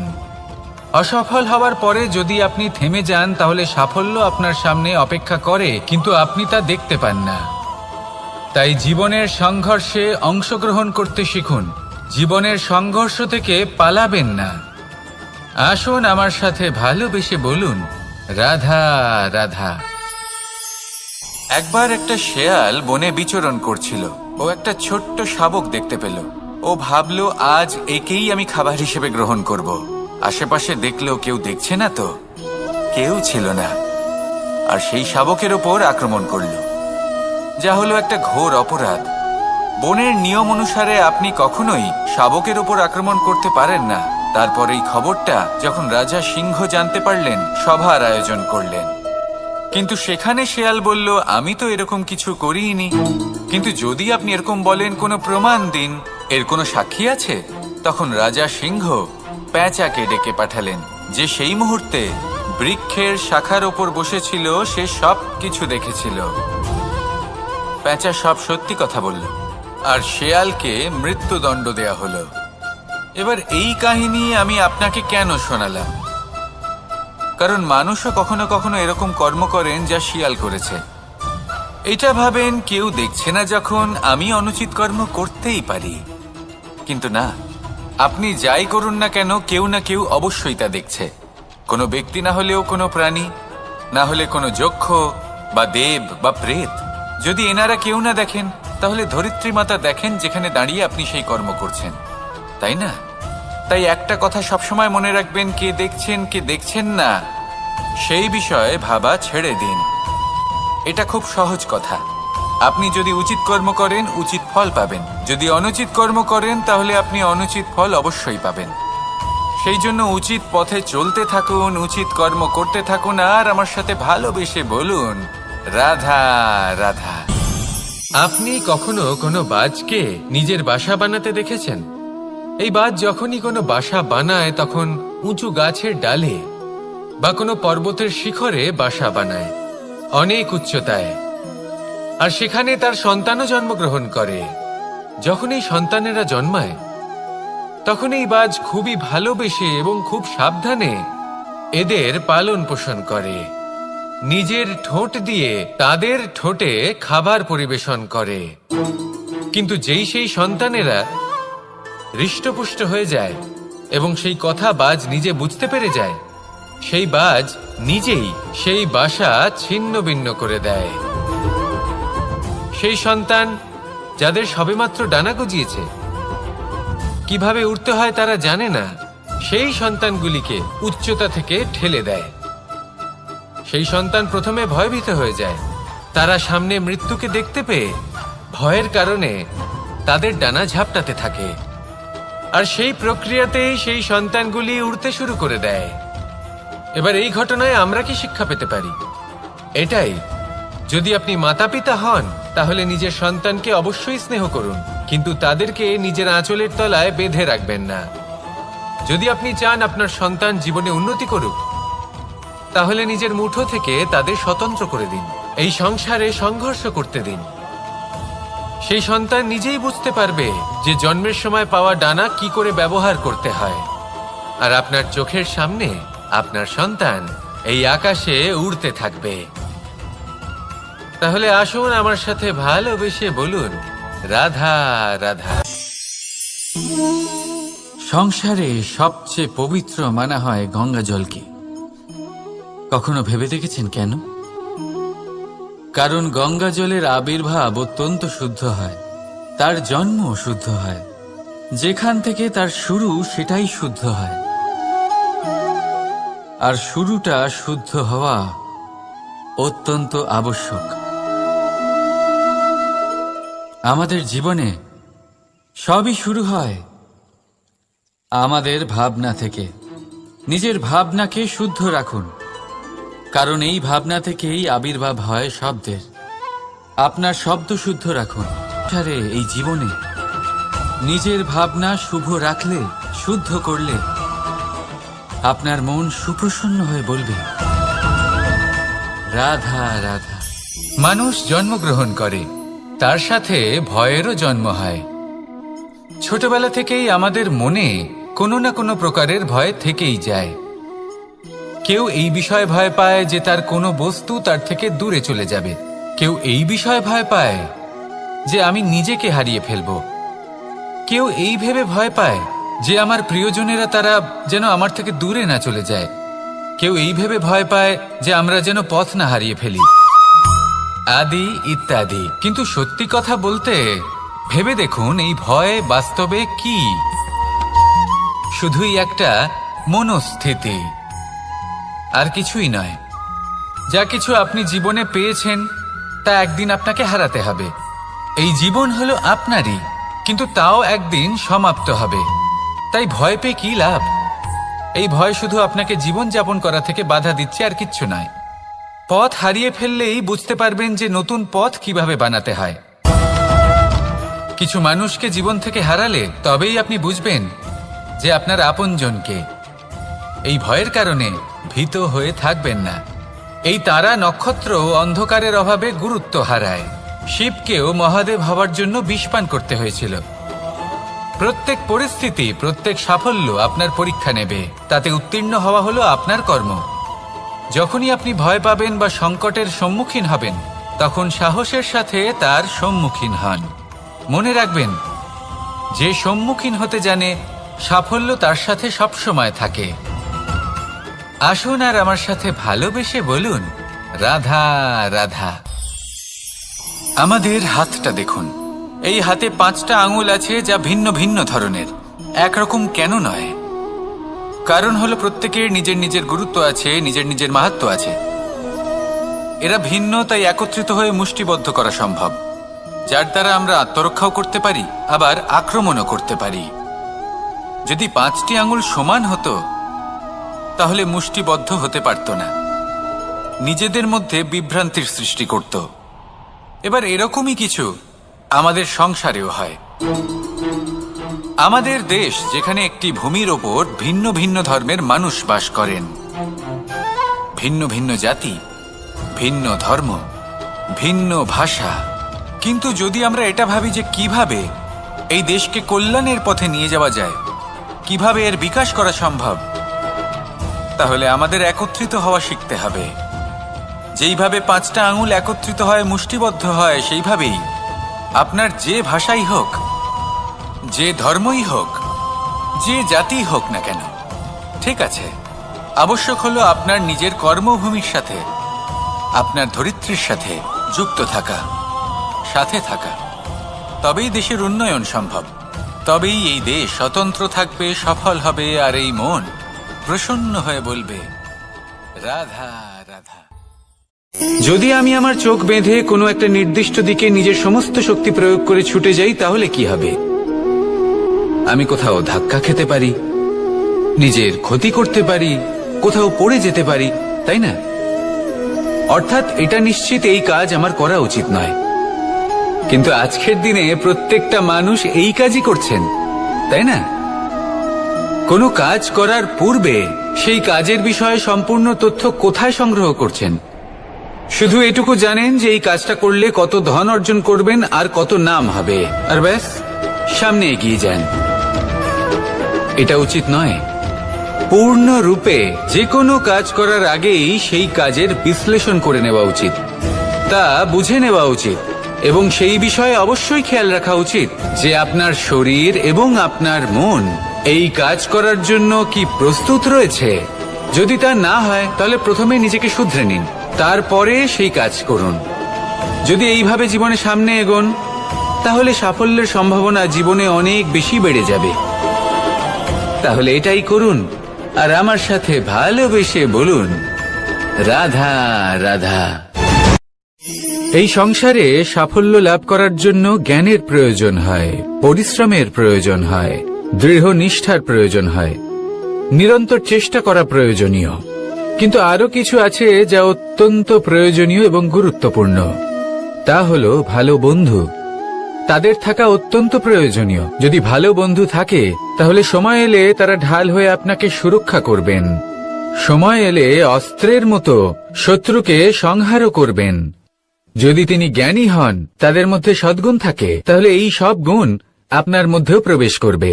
তাহলে সাফল্যের জন্য ভালো বন্ধু পাওয়া অত্যন্ত প্রয়োজনীয়। কিন্তু শুধু বন্ধু কেন, ভালো শত্রুও থাকা প্রয়োজনীয়। এবার আপনি ভাববেন, এ আমি কি বললাম? যদি আপনার জীবনেও ভালো অর্থাৎ শক্তিশালী শত্রু থাকে তাহলে আপনিও শক্তিশালী হতে থাকবেন। এই শত্রু আপনাকে প্রেরিত করবে আরো বেশি শক্তিশালী হয়ে ওঠার। কখনো কোনো হরিণকে দেখুন, তীব্র গতিতে দৌড়তে থাকে। কেন তীব্র গতিতে দৌড়য়? এই কারণে নয় যে কোথাও তার জন্য মধুর ঘাস অপেক্ষা করে রয়েছে, না। সে এই কারণে তীব্র গতিতে দৌড়য় কারণ সেটা না করলে তার পেছনে একটি সিংহ আছে যে ওকে নিজের ভোজন করে ফেলবে। তাই জীবনে বিপদ, সংকট এই সবকিছুও হলো অত্যন্ত গুরুত্বপূর্ণ। তার সম্মুখীন হতে শিখুন আর আমার সাথে ভালোবেসে বলুন, রাধা রাধা রাধা।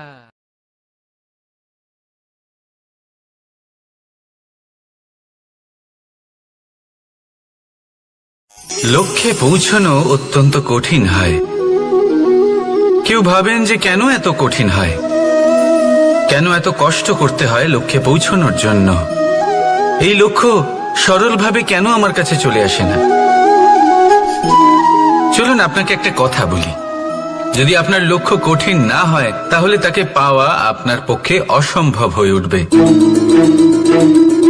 লক্ষ্যে পৌঁছানোর এই রাস্তায় আপনি যে কড়া রোদের সম্মুখীন হন, যার থেকে আপনি দূরে পালাতে চান, সেই রোদ আপনাকে প্রেরণা যোগায় যে আপনি এগোতে থাকুন। ভাবুন একজন যাত্রী যে কিনা নিজের লক্ষ্যের দিকে যাচ্ছেন, সেই পথে উনি যদি একটু ছায়া পেয়ে যান আর উনি ওখানে বিশ্রাম নেন, তাহলে তার সাথে তার ভাগ্য গভীর নিদ্রায় সেখানে বিলীন হয়ে যায়। তাই পরিশ্রমের কড়া রোদের থেকে কখনো দূরে পালাবেন না। জীবনে শুধু সামনে এগোতে থাকুন দৃঢ়তার সাথে। আর লক্ষ্য সরল হোক, কঠিন হোক বা অত্যাধিক কঠিন হোক, একটা কথা মনে রাখবেন, যে জীবনের লক্ষ্যে পৌঁছতে পেরেছে সে লক্ষ্য প্রাপ্তির জন্য আফসোস কখনোই করে না। রাধা রাধা। ধৈর্য, এই ধৈর্য কি কোনো গুণ, কোনো অনুভূতি, কোনো দৃষ্টিভঙ্গি? আমার জন্য ধৈর্য এক বাহন। আপনি হয়তো ভাবছেন, এই কেমন বাহন? বাহন তো ঘোড়া হতে পারে, হাতি হতে পারে, উটও হতে পারে, কিন্তু ধৈর্যকে বাহন বানানো মানে? চলুন আপনাকে একটা কথা বোঝাই। পৃথিবীতে এমন কোনো বাহন নেই যে তার আরোহীকে আছড়ে ফেলেনি। সেটা উট হোক বা হাতি হোক বা ঘোড়া হোক, চলতে চলতে কখনো নড়বড় করেই বসে। তারপর সেই আরোহী পরে কারোর পায়, তারপর পরে তার নিজের নজরে। কিন্তু ধৈর্যরূপী বাহন কখনো কাউকে ফেলে না, কখনো না। না সেই আরোহী কারোর পায়ে পড়ে আর না তো নিজের নজরে। কারণ ধৈর্য আপনাকে বিবেক প্রদান করে, বিবেক আপনাকে পরিকল্পনায় সাহায্য করে, আর পরিকল্পনা প্রদান করে আপনাকে শক্তি আপনার লক্ষ্যের দিকে অগ্রসর হওয়ার। বুঝলেন? ধৈর্যকে সঙ্গে রাখুন, নিজেকে আরো ধৈর্যশীল করে তুলুন। এই ধৈর্যের সাহায্যে আরোহণ করে দেখুন কিভাবে এই বাহন আপনাকে আপনার গন্তব্যে পৌঁছে দেবে। রাধা রাধা। সংসারে এমন একটা ভ্রান্ত ধারণা রয়েছে যে সবকিছু ভাগ্যের দ্বারা পাওয়া যায়, কিন্তু ভাগ্য, প্রারব্ধ এ তো সকলের জন্যই সমান হয়। এটা তো ব্যক্তির উপরে নির্ভরশীল হয়, তার আকাঙ্ক্ষার উপরে নির্ভরশীল হয়, বাসনার উপরে নির্ভরশীল হয়, স্বভাবের উপরে নির্ভরশীল হয় যে উনি সেটা নিয়ে কি করেন। দেখুন, এই প্রসাদ কিন্তু সকলকেই দেওয়া হয়, কিন্তু তা গ্রহণ করবেন কিভাবে সেটা ব্যক্তির উপরে নির্ভর করে। আপনাকে এক উদাহরণ দিই।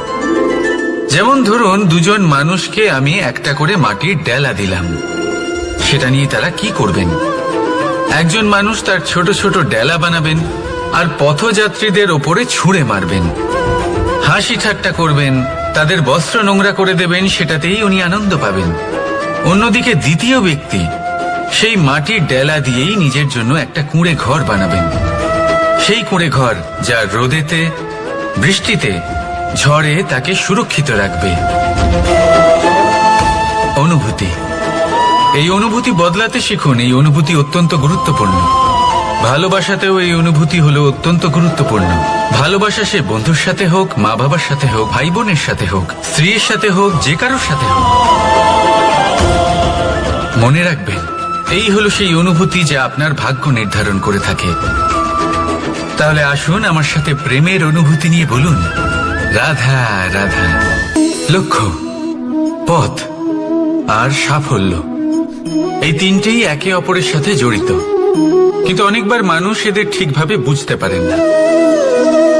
তারা ভাবেন যে যেরকম লক্ষ্য হবে সেরকমই পথ হবে, সেই মতোই লক্ষ্য কঠিন হলে পথ কঠিন হবে, লক্ষ্য সরল হলে পথও সরল হবে।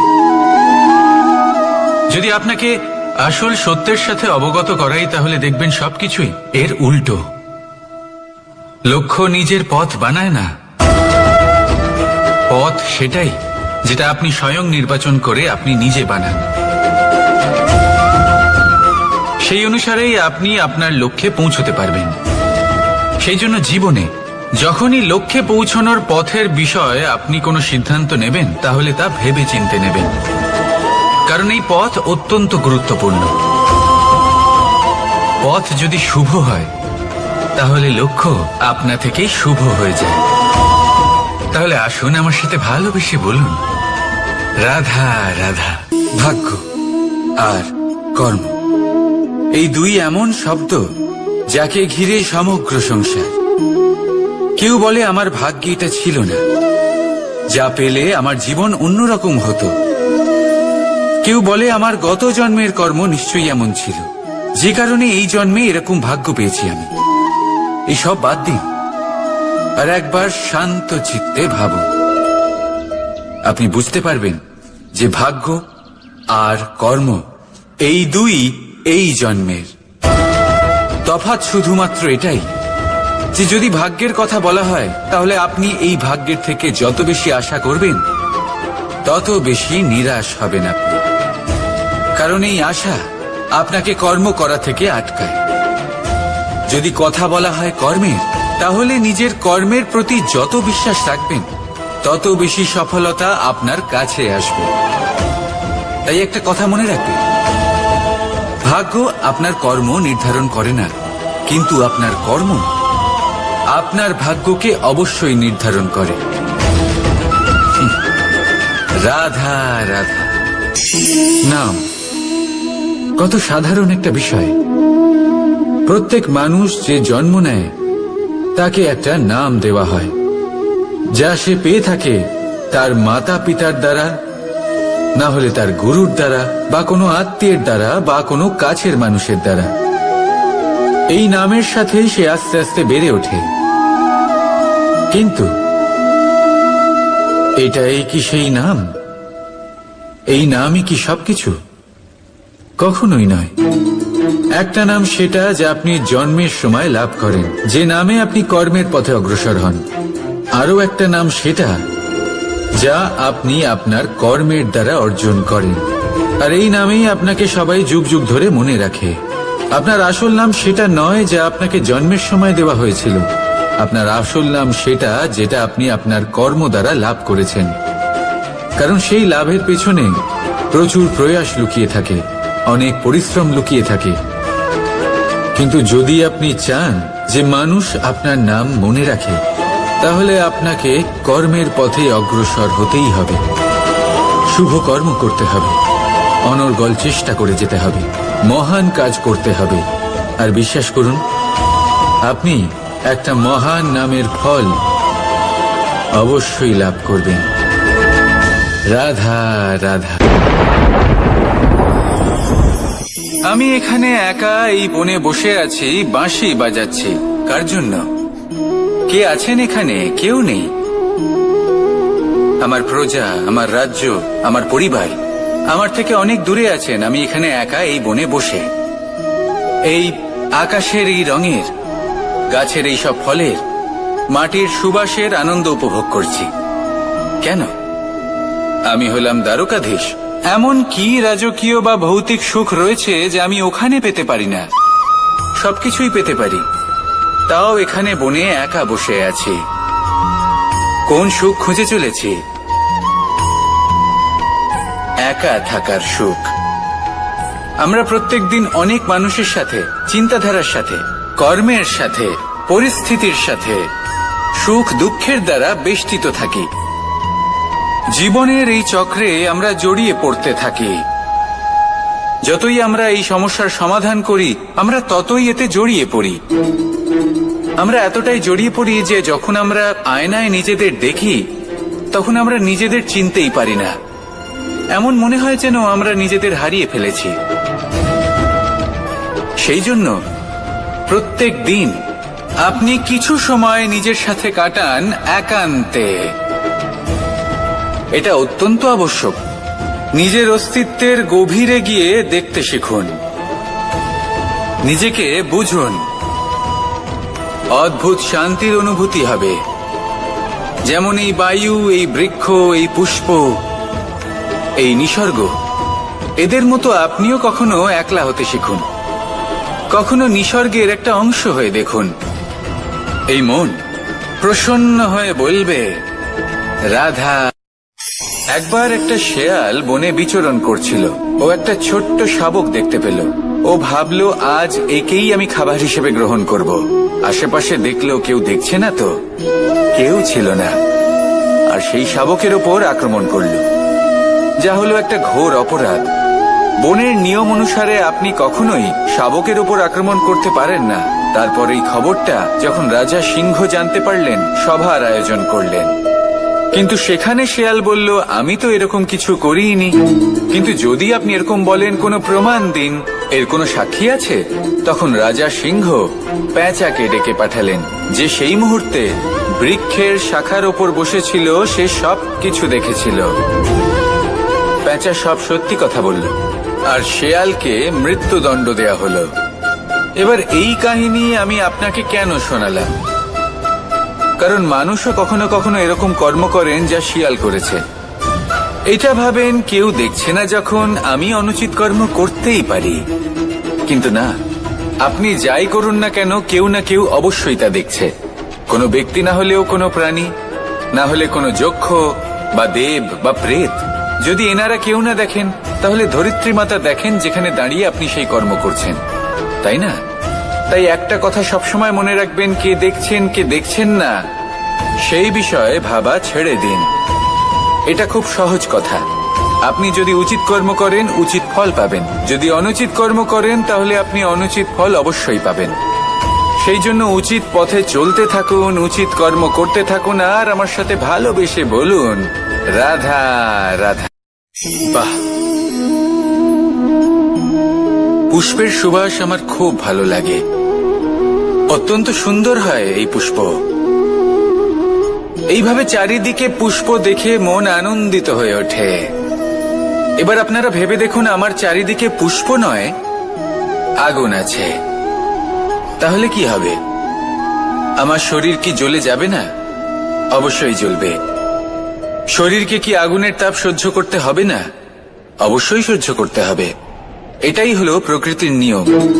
এই নিয়ম কিন্তু আমরা সবাই জানি, কিন্তু আমাদের মধ্যে বেশিরভাগ মানুষ এই বিভ্রান্তি নিয়ে বাঁচি যে এই যে প্রকৃতির নিয়ম, তা আমার ওপর প্রযোজ্য নয়। তা কিন্তু নয়। আমাদের চতুর্দিকে এই যে নিসর্গ রয়েছে, আমরা তার কতটা ক্ষতি করি সেটা একবার ভেবে দেখুন। আমরা বনাঞ্চল জ্বালিয়ে দিই, বায়ু দূষিত করি, জল দূষিত করি, প্রাণীদের হত্যা আমরা করি। কেন?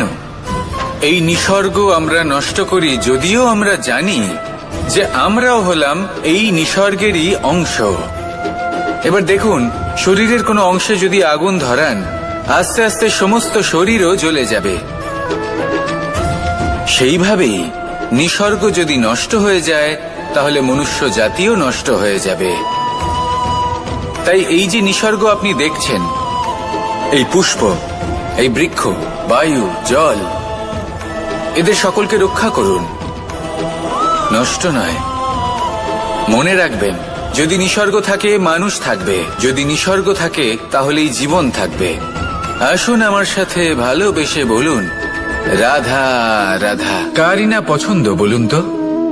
অত্যন্ত সুস্বাদু হয় এই মধু, মিষ্টি খেতে হয় এবং তা শক্তিও প্রদান করে।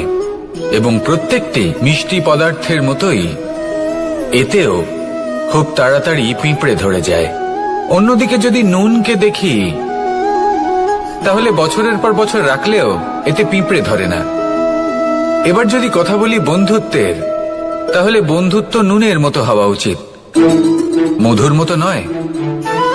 যারা সামনে এলে শুধুমাত্র মধুর মধুর কথা বলবে, পরে এতে পিঁপড়ে ধরে যাবে, এটা নুনের মতো হওয়া উচিত। প্রকৃত বন্ধু হলো সে যে সময় এলে পরে আপনার সামনে আপনার প্রকৃত সত্য তুলে ধরবে, তা সে যতই কঠিন হোক না কেন। আপনার দোষ, আপনার অপগুণ, আপনার খামতি আপনাকে বলতে পারবে, যাতে আপনি সেগুলো শুনে মেনে নিয়ে তারপর নিজেকে শুধরোতে পারেন। এটাই হলো প্রকৃত বন্ধুত্ব। কখনো নিজের জীবনের আশেপাশে মন দিয়ে দেখবেন, অনেক সময় এমন মানুষ থাকেন, অনেক বন্ধু থাকেন, যাদের দেখে আমাদের মনে হয় যে এনারা খুব কঠোর, এনাদের কথা খুব কটু। কিন্তু বেশিরভাগ এমন মানুষের মনটা যদি বুঝতে পারেন, তাহলে দেখবেন তাতে কোনো মালিন্য নেই, এনাদের মন অত্যন্ত পবিত্র হয়। যদি আপনার জীবনেও এমন কোনো ব্যক্তি থেকে থাকে, এমন বন্ধু থাকে, তাহলে তাদের আগলে রাখুন আর আমার সাথে ভালোবেসে বলুন, রাধা রাধা। যতক্ষণ আমরা এই সংসারে জীবিত, ততক্ষণ আমাদের সাথে সবকিছু থাকে, আমাদের ধন, সুখ স্বাচ্ছন্দ্য, আমাদের মিত্রগণ, আমাদের পরিবার, এই সমাজ, এই সবকিছু আমাদের সাথে থাকে। যেদিন আমরা এই সংসারকে ত্যাগ করব, এদের মধ্যে কেউ আমাদের সাথে যাবে না, না ধন, না স্বাচ্ছন্দ্য, না সম্পত্তি। এই সকল মানুষ, এই সমাজ, এরা শুধুমাত্রই শ্মশান পর্যন্ত আমাদের সাথে থাকতে পারবেন। তারপরে যদি আমাদের সাথে কিছু যেতে পারে, তাহলে তা শুধুই আমাদের ধর্ম। আর এই সংসারে আমরা নিজেদের যে সুনাম রেখে যাই, সেটা সম্ভব শুধুমাত্র কর্মের দ্বারা। সেই জন্য সংসারে যতদিন পর্যন্ত জীবিত আছেন, যদি কিছু অর্জন করতে চান, তাহলে ধর্ম অর্জন করুন, ধর্মের বিষয়ে স্পষ্টতা অর্জন করুন এবং কর্ম অর্জন করুন। এটাই হবে আপনার অতীত এবং এটাই হবে আপনার ভবিষ্যৎ, এবং এটাই সকলকে প্রেরণা প্রদান করবে। আসুন আমার সাথে ভালোবেসে বলুন, রাধা রাধা। কোনো যাত্রায় যাব বলে মনে করি, তখনই আমরা প্রস্তুত থাকি আসন্ন বিপদের জন্য বা সংকটের জন্য। যেমন যদি আমাদের মনে হয় যে আজকের পরিবেশ খুব ঠান্ডা হবে, তাহলে আমরা গরম বস্ত্র ধারণ করি বা সেটাকে সাথে নিয়ে যাই। যদি মনে হয় যে বৃষ্টি হতে পারে বা বৃষ্টি হয়ে চলেছে, আমরা দেখছি, তাহলে আমরা একটা ছাতা সাথে নিয়ে নিই। আমরা প্রস্তুত থাকতে চাই এবং এটাই উচিত, এবং সেই কারণেই আমরা যাত্রায় সাফল্য লাভ করি। কিন্তু যদি আমরা কথা বলি জীবনযাত্রা নিয়ে, যা কিনা সব থেকে বেশি গুরুত্বপূর্ণ, তাহলে তার জন্য আমরা পূর্ণরূপে প্রস্তুত থাকি না। আশেপাশের মানুষ, এই সমাজ, আমাদের সাথী, আমাদের মিত্ররা যে কোনো মুহূর্তে বদলে যেতে পারেন। সেই জন্য আমরা নিজেদেরকে কখনো সাবধান করি না, কখনোই নিজেদের প্রস্তুত করি না। আমাদের এটা কখনোই মনে হয় না যে এরকম হতে পারে, আর সেই কারণেই শেষে গিয়ে আমরা অত্যন্ত দুঃখ পাই। একটা অমূল্য শিক্ষা আছে যেটা আমাদের লাভ করা উচিত, সতর্ক থাকা উচিত। এই জীবনযাত্রার জন্য শুধুমাত্র এই পরিবেশের বিষয়ে তথ্য সংগ্রহ করা বা তাকে অনুমান করা, এটুকু হলেই চলবে না। আমাদের আশেপাশের মানুষজনকে দেখতে হবে, তাদের স্বভাব পরিস্থিতির ওপর নজর রাখতে হবে। যখন তারা রং পাল্টাচ্ছেন নজর রাখতে হবে, তা অত্যন্ত আবশ্যক। পরিবর্তন আপনার জীবনে অবশ্যম্ভাবী, সঠিকভাবে তার সম্মুখীন হন। আসুন আমার সাথে ভালোবেসে বলুন, রাধা। বাহ, পুষ্পের সুবাস আমার খুব ভালো লাগে। অত্যন্ত সুন্দর হয় এই পুষ্প। এইভাবে চারিদিকে পুষ্প দেখে মন আনন্দিত হয়ে ওঠে। এবার আপনারা ভেবে দেখুন, আমার চারিদিকে পুষ্প নয়, আগুন আছে। তাহলে কি হবে? আমার শরীর কি জ্বলে যাবে না? অবশ্যই জ্বলবে। শরীরকে কি আগুনের তাপ সহ্য করতে হবে না? অবশ্যই সহ্য করতে হবে। এটাই হলো প্রকৃতির নিয়ম। এই নিয়ম কিন্তু আমরা সবাই জানি, কিন্তু আমাদের মধ্যে বেশিরভাগ মানুষ এই বিভ্রান্তি নিয়ে বাঁচি যে এই যে প্রকৃতির নিয়ম, তা আমার ওপর প্রযোজ্য নয়। তা কিন্তু নয়। আমাদের চতুর্দিকে এই যে নিসর্গ রয়েছে, আমরা তার কতটা ক্ষতি করি সেটা একবার ভেবে দেখুন।